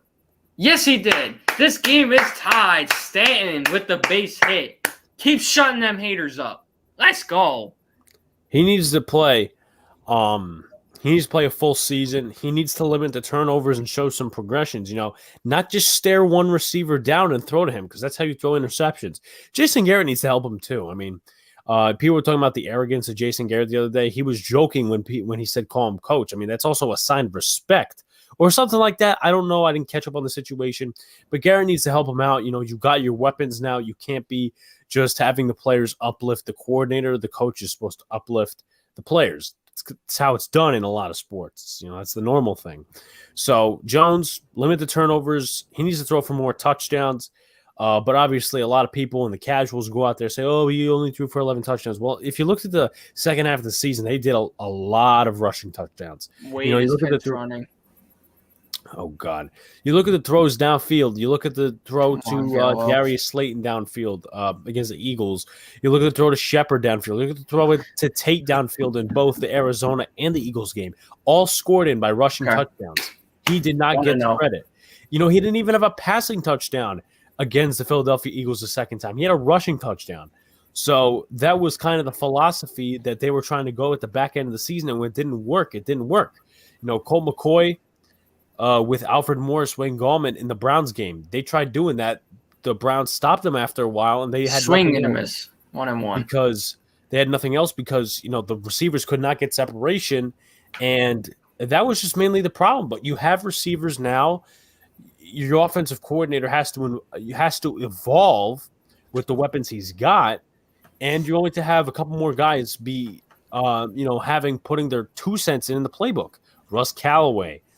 Freddie Kitchens, he's another guy. Jerry Shaplinski, maybe. On Gallo. A couple of guys out there that will help him. Foul ball. At least should help him progress as a quarterback. But the Giants are in a great position right now where if Jones is not the answer, you go out next year and you trade for somebody. Joey Gallo all-time against pitcher Eric Swanson, 1-for-1 with a home run. Former Yankee, excuse me. Big spot here, 1-2. Winning run is on second. 2 outs. Joey Gallo's 0-for-3. He knows the Seattle team very well. Needs needs to pick it up. He has been struggling, as everybody expected, because, home runs, that's all that matters. The 1-2. Foul tipped into the glove for a strike. Of course. Everybody wanted him. I don't know. I think it was Joe Librarian that said yesterday, are you willing to take all the strikeouts for the home runs? Tell me now after he hit that home run yesterday. No, I'm not willing to take all the strikeouts. I don't. This is literally what I said about Joey Gallo, that he doesn't hit with runners in scoring position. I'm not going to go. And there you go. But no one wants to believe it because everybody's in denial because, he hits home runs. He's a bum. He was a bum all year. You know what? Hold on a second. He's a great power hitter, strikes out a lot. I talked about it. He doesn't hit with runners in scoring. We mentioned this thousands of times, but, he's Joey Gallo. He hits home runs, and he's a lefty bat. Lowest strikeout rate of his career. Look what did he just do right there?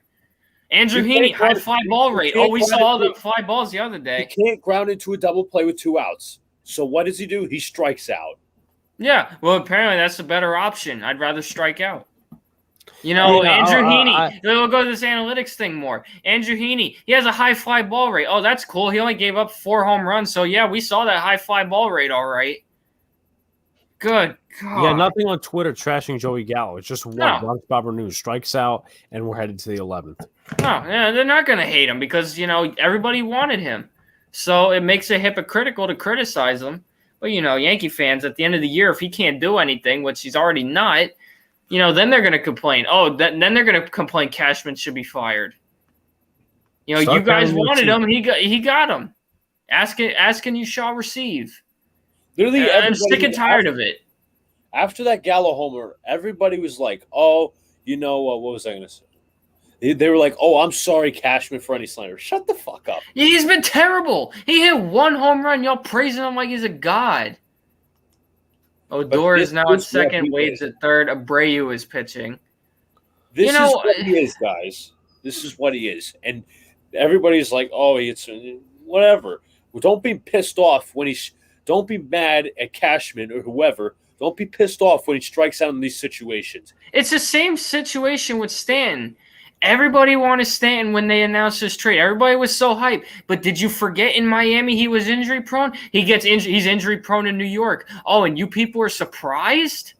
What did you expect? I don't get it. This goes back to our New York media argument. And this is the people now. I don't get it. You ask for something, and then you complain about it. That's like if Alex said, I want pancakes. Oh, these pancakes suck. I didn't ask for these. Yes, you did. You got the pancakes, and now you're complaining. That's what you Yankee fans are doing. Alex, didn't you say Michael Kay was a Yankee boy, and they'll find any way to justify the Yankees? I wouldn't go that far. I think he answers as to what the Yankees said. And I've seen that argument a million times, and he's proven himself right, where he says, you guys say I defend the Yankees when I'm just telling you what they said. That's how I look at that. You guys can look at that how you want. That's my perspective. Basically what he's saying. This is even better. Let's go with the bullpen day. So now we got what are we going to use after Heaney tomorrow? Brody Corner and Aroldis Chapman. Guys, we should have never traded Mike Ford. He could have pitched.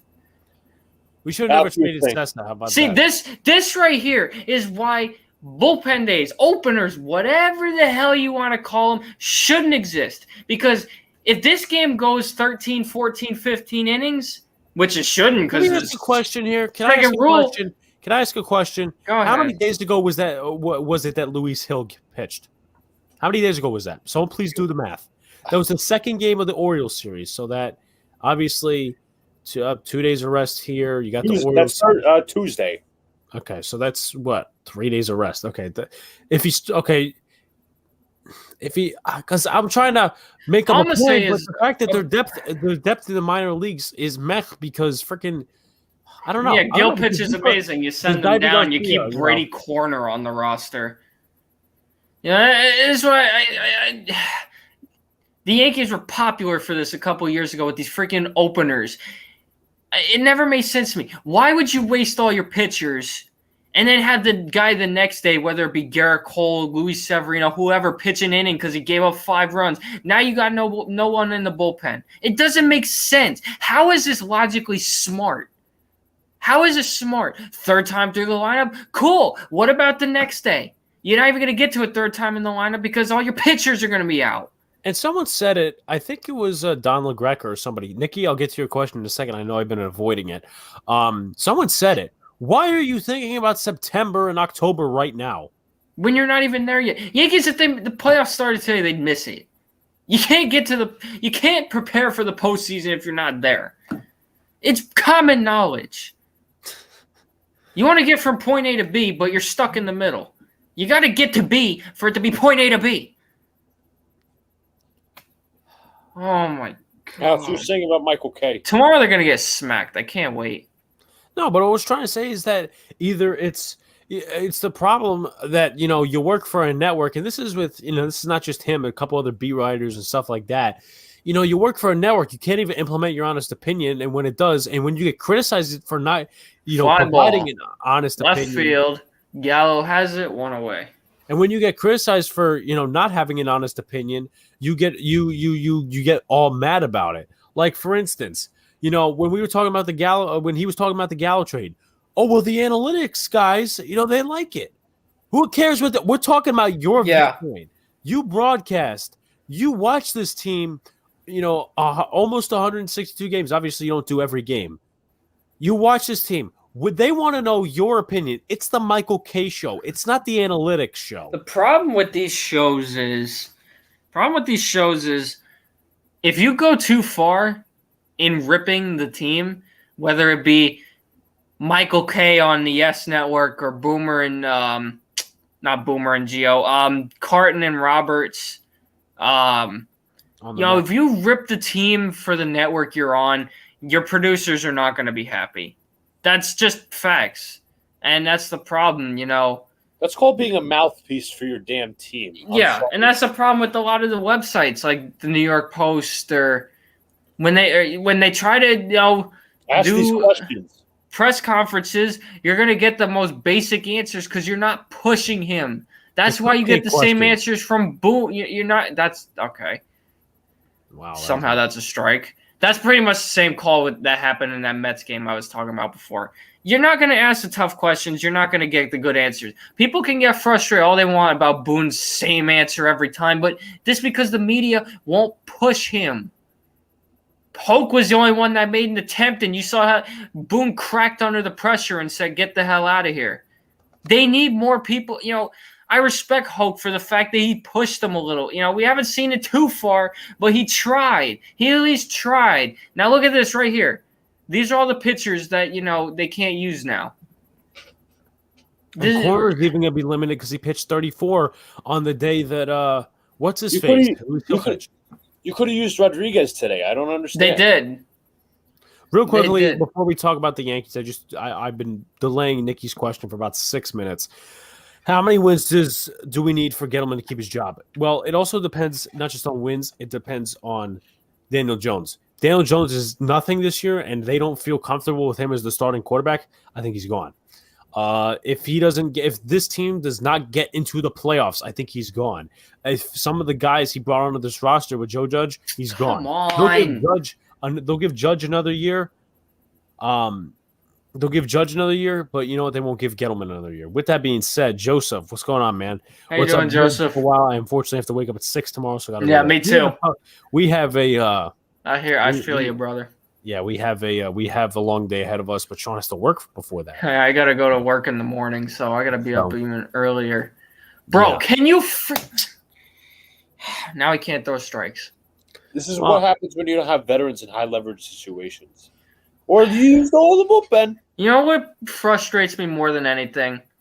It's not not just the starters and the third time through the lineup and all that nonsense. It's when you put in a reliever.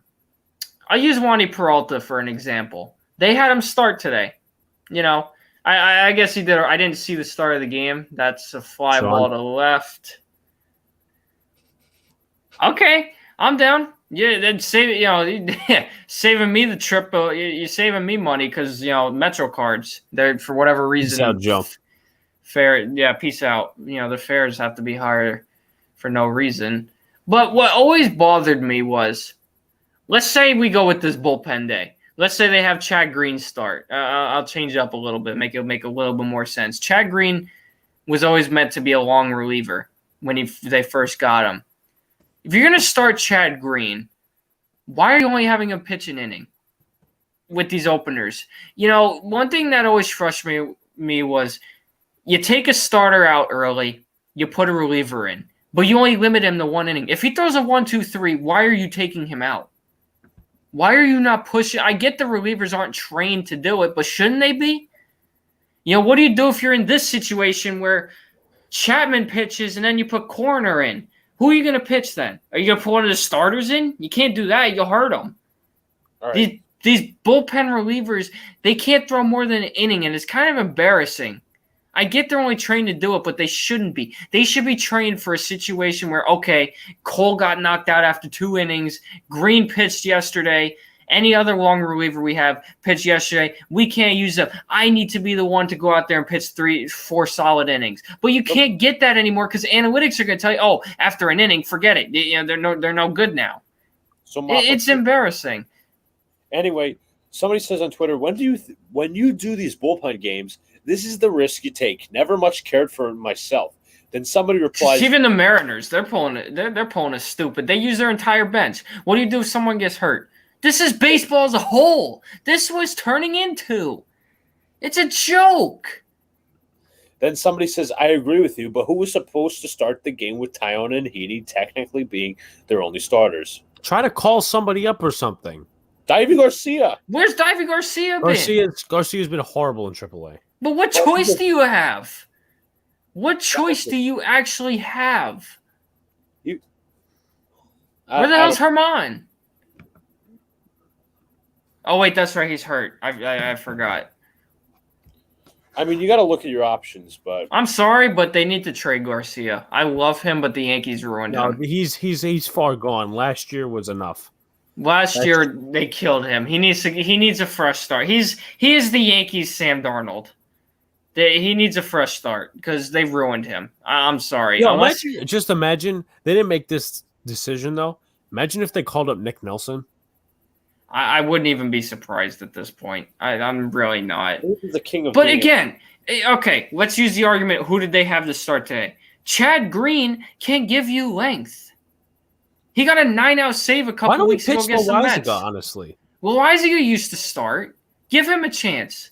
Loaisiga, there we go. Sean, I agree with you 100% on everything. Alex, you too. They're going to say, oh, this guy hasn't pitched this much length in this long. So I don't care. I don't care. That was weeks ago. This is today. This is the future. It doesn't help that Michael King is on the 60-day IL. He's a and Clark Schmidt's still injured. Well, he's rehabbing right now, but I don't know. He's struggling. Imagine we catch him in Hudson Valley. That'd be a big one. Yeah. Well, in I'm excited to see. I'm excited if another series though. I'm excited at possibly seeing a Severino rehab start. I never got to see a rehab assignment. I want to get there early because sometimes they do. Yeah. Well, if I don't know if they do because of COVID. I don't know if they're going to be doing autographs. It's autograph day it's autograph day for kids, but they'll do it for most people. Well, yeah, you guys are still kids, so you're 17. You're still kids, but I want to get there early mostly because ball hawking. Anyway, 4Train Savages tweeted, "This is really the last sort of game that Boone wanted to have today with the bullpen and having his masterful decision making to be tested for the last half of the series." Please. It's not just about Boone, it's about execution. You got Rizzo, I think he's like 2 for 4, 1 for 3 today, right? Gotta be something like that. Let me look. 1 for 4. Joey Gallo. Let's see what he's doing. 0 for 4. 0 for 4 with a walk and 2 strikeouts, leaving 3 on base. But he got the walk, Alex. My point is this, and once again, I'm quoting House Steinbrenner, or people can call me a house stan, which this is no. It's not just on Boone. It's on the players. We're supposed to be this whole new glorified lineup. We can't hit a pitcher that has a 5 ERA. No, and they couldn't beat a guy with the Orioles with like an 80 ERA or whatever the hell it was. That guy was 3-12 after his start. Yeah. 3-12. 2-2. I have ground ball. I could have a better record. Oh my God! Come on, get it. Thank you. That was scary. I almost had a heart attack. Sorry. Okay, we go to the bottom of the 10th. There's so many, and you know what people are saying? Oh well, complaining and whatnot. These are the Knicks and crannies that are going to get us in the playoffs. Yeah. What if this was an ideal? I know this doesn't happen. Ideal 4-game set. Let's just say there's a 4-game set in the playoffs, or whatever you guys want to call it. And we were facing the Mariners for a wild card spot right now. Why would we look like? Why in the hell? You guys trying to get what I'm trying to say? Why would we look like this in the playoffs? I think I get where you're going at. I think the biggest thing that scares me, if this team makes the postseason, is the wild card game, because that's a game where you have to pull out all your best stuff. And if Cole, time out, guys, time out. You know what's also funny? The Rail Riders in the 11th inning. Yikes! Yeah, I'm about to put that on. Rail Riders in the 11th. What worries me is if Cole can't deliver. He hasn't delivered of late. No, and he hasn't. You got rid of Sessa for whatever reason, so you already lost one long reliever. Chad Green, let's say he pitches one dominant inning. They'd be the ones to take him out. What? Because the analytics are going to tell him to. Yeah, the analytics told him J Happ was better coming in the second inning last year, and we saw how that turned out. Well, it's all about, so-called length. If this guy's pitched this many innings and how long, injuries, effectiveness, whatever. That's what it's down to. It's all about. It's so sensitive nowadays. Yeah, it's a joke. It really is. I love baseball. I always have, but watching the game has gotten so much more frustrating. It really has. It's all the If we could turn the clock back to 2010, I would be so happy. It's all micromanaging. Yeah. Luca's right, because I was saying this in a couple of streams I was in regarding the Yankees. All Boone does is micromanage with the analytics. Does he actually take care of his ball club and be hard on the players? That's managing. No, of course not. No, because if you're too hard on the players, they're not going to be happy. They're friggin'. Yerman Mercedes was about to retire because Tony La Russa was too hard on him. Now, I do agree La Russa was a scumbag, but that's what we've come to in sports. If you're too hard on your players, look at Joe Judge. Everybody's criticizing him because he's so hard on the players. What are you supposed to do? You can't be too nice to these guys because Mr. Nice Guy never wins. Sorry. No, Living in New York is a perfect example. If you're nice to everybody, you ain't getting anywhere. Sorry, not sorry. You're just not. Right now, it's a fun single in the 11th. Okay. I'm gonna. Also, with this shit, the players love letting Rob Manfred get away with this. I mean, it's gone next year, but they love letting him get away with That's this. all right, because you already know we're gonna be in. There's gonna be no season next year.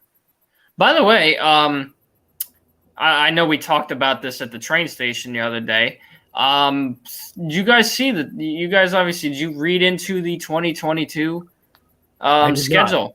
The Yankees are going to be opening up with 6 games in Texas. Oh, I think it's 4 in Houston, 4 in Texas, 4 in Arlington, 3 in Houston. So it's actually 7 games before their home opener against what was it? The Red Sox. Yeah, Red Sox. And that's great because we always start out slow, so that's, perfect. Red Sox fans won't shut up. Our interleague series, I'm guessing they're changing it up because of COVID. Last year was supposed to be Central. This year was the East. Next year was the West for interleague play. Next year, they're actually going to make it the Central. I don't understand why they didn't just make it this year, but I'm guessing COVID, they just decided, stick with what they had, but Torres fly ball to right. That is going into the seats. But we go to Pittsburgh. Pittsburgh comes to us. Cincinnati comes to New York.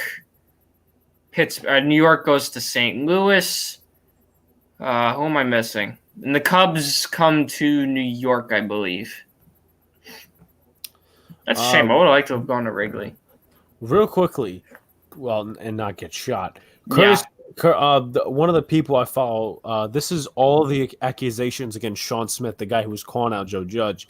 Stole food from the press box, punched Brady Quinn in the face, used steroids, grabbing private parts, and showing up to camp out of shape, has an issue with coaching staff. Sounds like a really nice guy, if you ask me. No more, Mr. Nice Guy. I think we should stay on until the end of the game. Well, obviously we're going to stay on until the end of the game. Why wouldn't we? I'm just saying. Honestly, a lot of Yankee fans will hype this up. Yeah, sure, it's a win, but it's not a great one. It's like the Giants. Fly ball. Shallow center, the shortstop out to make the catch, one away. Torres doesn't do a thing. It's like the Washington game in Week 6. Daniel Jones threw an interception to the back of the end zone. Whether it was an interception or not, it was not an interception because his knee hit the white, but the refs are the refs, whatever. And literally the Giants, I think there was – then what happened, I think, was either the Giants got a defensive touchdown or Washington came down the field and got a touchdown. And then the game was nearly tied. Riverboat Ron goes for 2 and it's incomplete pass. So they literally won by a miracle. Also, you take a look at, I hate to quote our buddy Mike Francesa, but you go back to Week 3 of 2019. That game. What about that game? He missed the kick. Makes the kick. The Giants lose their third straight. So let's talk about ugly wins. If the Yankees win this game, if they manage, this is an ugly win. Sorry. Yeah. Higashioka's up. He is 0 for 4, making Gary Sanchez haters, defenders real. Oh, my. Left field. Stay fair. It's not going to. Is it? No. Damn. Gary Sanchez, his supporters are very happy right now because they'd rather be right, even though Sanchez has been a bum, as expected. And he's just a little early. Damn.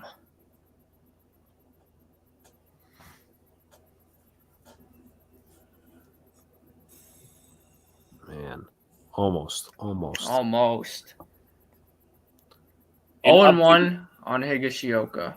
An update in Olympic basketball, 44-38 USA, 19.8 seconds left in the second quarter. Okay. The 0-1 to Higashioka. Cut on a miss. He tried to do it again, and he blew by him. Come on, Higgy. Stop trying to swing by him with the fastball.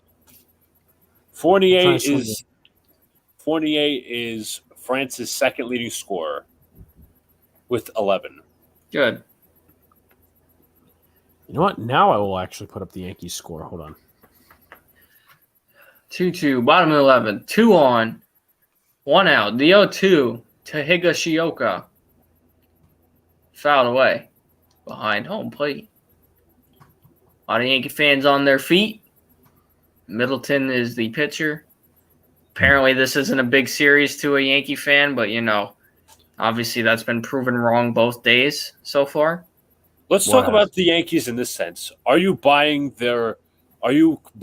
stock into their winning streak? I mean, I am. But no, because oh my God. Because I just have this feeling they're going to start struggling. That's what they do. They'll get on this hot streak and then they'll struggle. Fouled away. I'm buying stock in terms of they're playing better, but I need to see. They're playing better, yes. That is a definite. They just need – it's like Gary Sanchez earlier this year when he got on his hot streak. You're happy, but you want to see it continue. Obviously, Sanchez didn't continue, but, Sanchez, he's still going to get all the support in the world, so he's going nowhere. We're all racist. Yeah.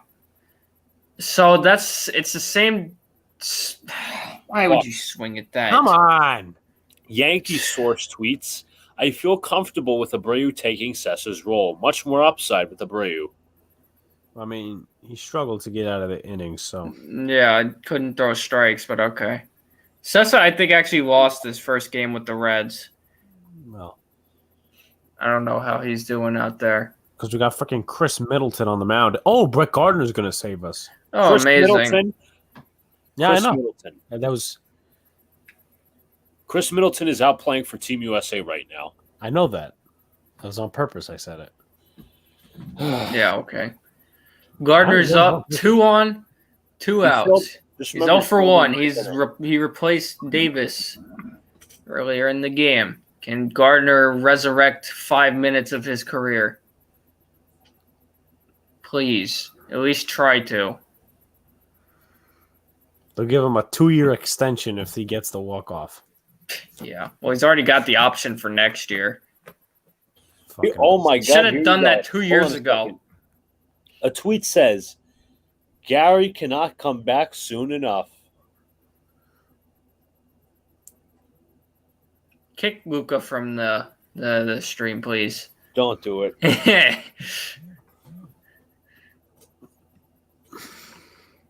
You just jump him tomorrow. Yeah, that's true. We'll do it outside MetLife. Well, it'll make more sense, actually. I love how ignorant Yankee fans are. Remember when Yankees fans wanted Gary Sanchez replaced? I still do. He's still a bum. They have short-term memory and selective memory at that. Yeah, more selective than anything. 0-2 on Gardner. The pitch. Way upstairs. 1-2. Imagine he swung at that. I was just thinking the same thing. Imagine. It's funny, too, because you think about all the people that were so hyped for Clint Frazier this year, and now I was reading, posts earlier about how they're happy he's not back. It's like you'd rather have the same people wanted Schwarber. Yeah. Apparently. He's not even playing. Yeah, now you want Kyle Schwarber. Just get the fuck out of here. Shut up. Hypocrites. Some people just don't deserve an opinion, I guess. Yeah. Speaking of Clint Frazier. Yeah, that wasn't him, by the way. 1-2 on Gardner. The pitch. Upstairs. 2-2. I got some updates for you regarding the Yankee system. Right now, bottom of the 11th, Scranton Wilkes-Barre's down 4-3 to Worcester. I think they got men on. Estevan Florial at the plate. Tampa Tarpons lost to Jupiter 9-7. Hudson Valley lost to Brooklyn 9-6, and Somerset lost to Bowie 8-3. Let's not continue that trend, please. What about the Florida Coast League and the Dominican Summer League? Gardner, base hit up the middle. My drive. Can he score? Base hit. Coming home. He's coming around He's safe. Yes. Game over. Yeah, the Yankees win. The Yankees win. Let's go. Gardner's the hero. Gardner resurrects his career for 5 minutes. Will this help them win the World Series? Absolutely not. But we're going to pretend it will. Yankees win. Oh, let's go. Yankees with the dub. I want to hop into a little mini Yankee discussion before we leave. Yeah, me too. Real quickly, can you just get that update on the FCL and the DSL? Yes. Now, keep in mind the DSL has 2 Yankee teams. Gardner did a thing. Let the Gardy party begin. It wasn't a home run, but it's still a Gardy party.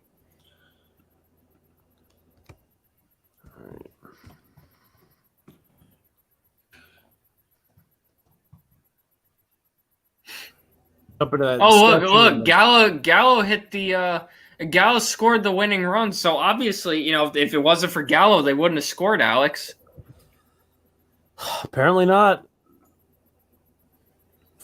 Frax. I gotta post this recap on the Twitter.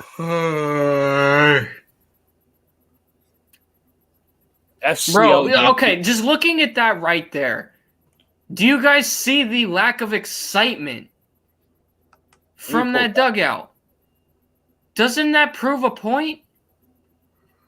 Well, I mean, you see it on the field, but you didn't, it wasn't immediate. It just shows that, please, cut your hair, Gallo. You look retarded. I'm sorry. Don't cancel me. Yeah, All right. Yeah. So the FCL Yankees beat the FCL Tigers West today by a score of 10-4. What's their record now? Box score real quick. FCL Yankees are 17-6. Nice. Now I let's look like at it. the FL. I'm going to look up real quickly, just because, when we talk minor leagues, we have to talk Jason Dominguez. I'm going to get his stats real quick while you get the DSL scores.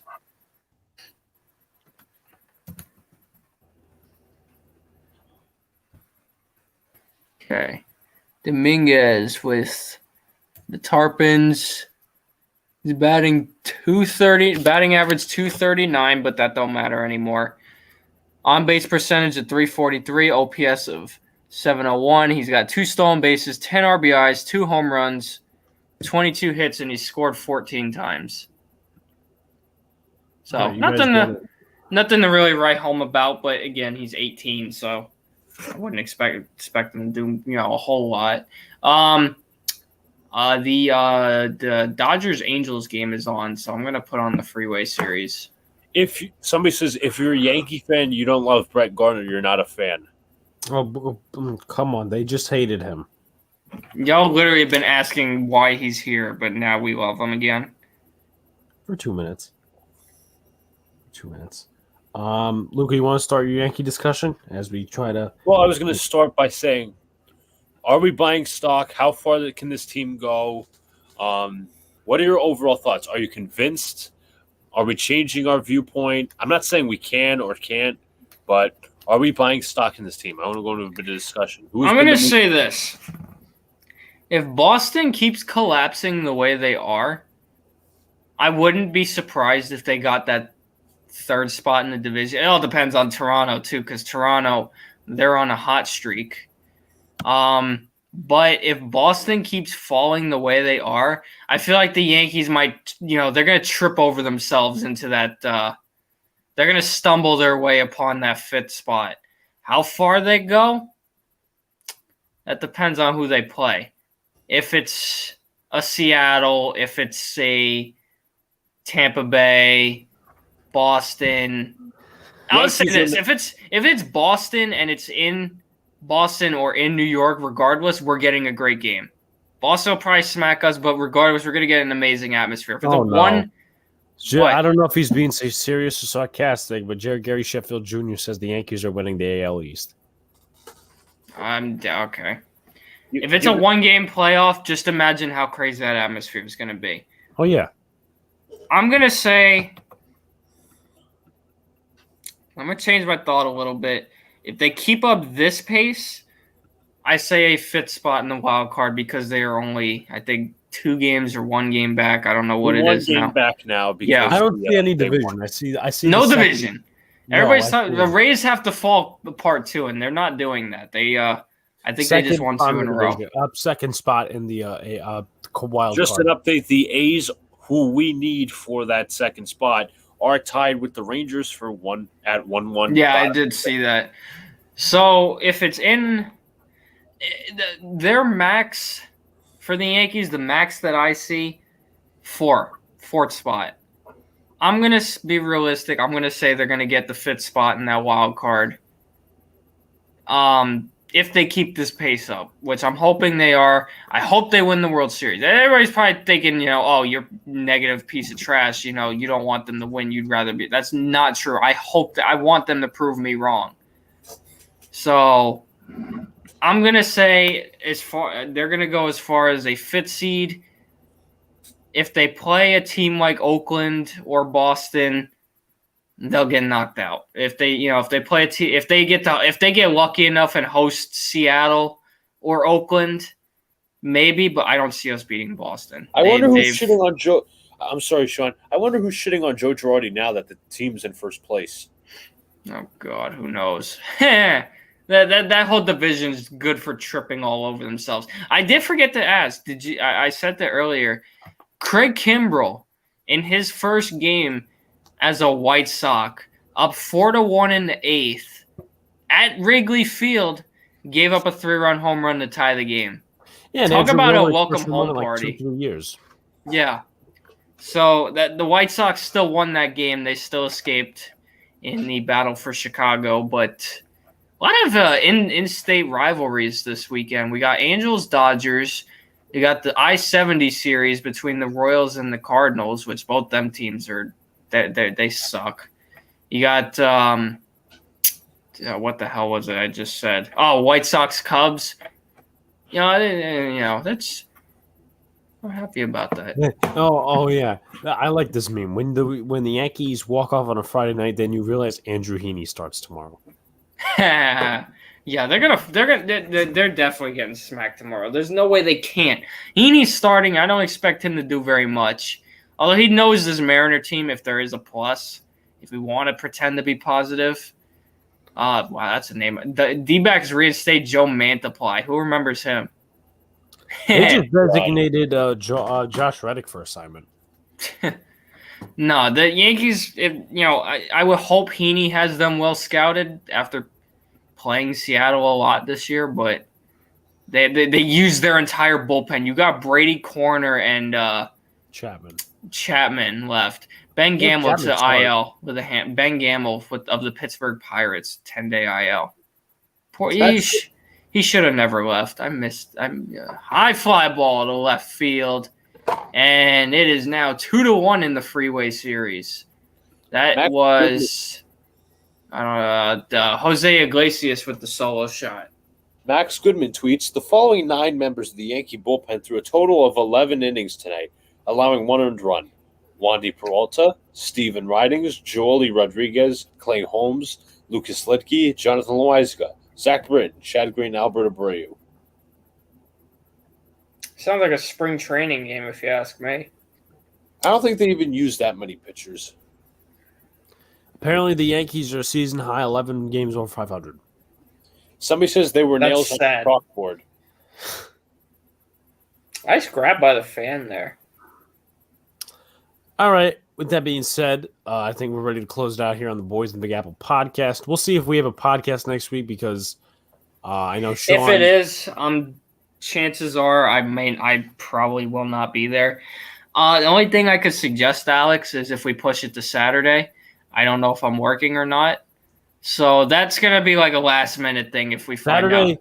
Honestly, I'm not necessarily a good day for me. We'll talk about it afterwards. Honestly, I'm probably just going to take the week off because I got my final is Friday night. So yeah. I think after that, I'm just going to want to relax because I got 3 quizzes this week, 1 exam, 1 final. It's going to be a rough week. I'm not ready for it. That's why I'm this weekend. This is gonna be. I need this good weekend because it's gonna be a very crazy week. So yeah, next week might not see me. I don't know if you guys will just go on without me. We'll try to find a guest or something like that. Show won't be anywhere near as good. I know it's tragic. It's like losing your star. Be better. It's like losing your star player in a big. No. Thanks, big Nikki, game. as always. Yeah, thank you. Just obviously, we'll send it around the table. Thanks to Joseph, Nikki, TD, Big Play, Slay, Potato, and your cousin Jonathan for commenting. If I'm missing anyone, once again, I'll remark my thoughts at the end. Sean and then Luca. That was a fun stream. Talked a lot of basketball. The Yankee stuff with that game came down to the wire, which I appreciate. I appreciate long extra. How do you not catch that? Well, I don't know if you guys are watching that. You should have caught that. You always appreciate a good long extra inning game, even though with today's crappy rules, is what it is there. But Yankees win. Football is back, as we have stated. All our teams are back next week. Both our teams were in-state rivalries. So that makes it even more fun. Steelers, Eagles, Giants, Jets. Yeah, again, if you don't like the fact that we like preseason, please don't watch because you're not going to get along with us very well. So, no, that's really all I got. I'll miss you guys next week, but we'll be back to our usual streaming schedule. I'm guessing next Monday then, right? Not this upcoming Monday, but No, that's debatable because I might be in Jersey for that day or for that generation of my birthday week because it is. Yeah. Mike got muted. There you go. Give me 1 second because obviously this happens a lot. Yeah. So we'll work out something. We'll decide upon something. I definitely don't want to stream my. But I just mean basically on a regular basis. I think on a regular basis we'll go back to Monday. To Monday, unless obviously college kicks in when that starts. But we'll see. It's all a work in progress. We'll let you guys know. Obviously, Luca, your thoughts, and then I'll close it out. Great stream as always. Talked a lot of basketball, especially Knicks. Evan Fournier misses that one. I'm excited for Summer League. I want to see what the Yankees can do next. Definitely hyped for football season. Definitely hyped for tomorrow, really. And that's what I have to say. All right. Well, thank you everybody for tuning in tonight. Obviously, fun stream. Got a lot of insight. Got a lot of laughs from tonight from Knicks Savage. Also, well, I guess as of right now, our other guest could not be here. He was out with family and working, so obviously we'll have to find another time for him to come on. We'll let you guys know in terms of, obviously we'll be going back to Mondays, but within the next week it's going to be a little weird because obviously Sean's not going to be here for next week. We're going to try to do something the next week. It's going to be a little weird of a schedule. We'll talk about it. Obviously we got some stuff to discuss. Tomorrow I'm going to Jets training camp. All of us are. Well, actually, it's a scrimmage game behind enemy lines, whatever you want to call it, whatever.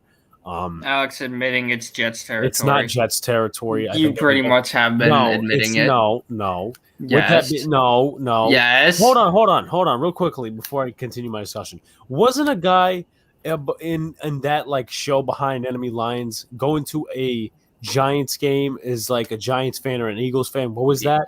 Okay, so all right, this is from 10 years ago. It was funded by Yahoo Sports, and it doesn't even. It's like 10 years old. Basically, these two guys were paid to dress as opposing fans in rivals' territory. There was an Eagles fan going to New York, wearing they were dressed as Eagles fans going to New York, although.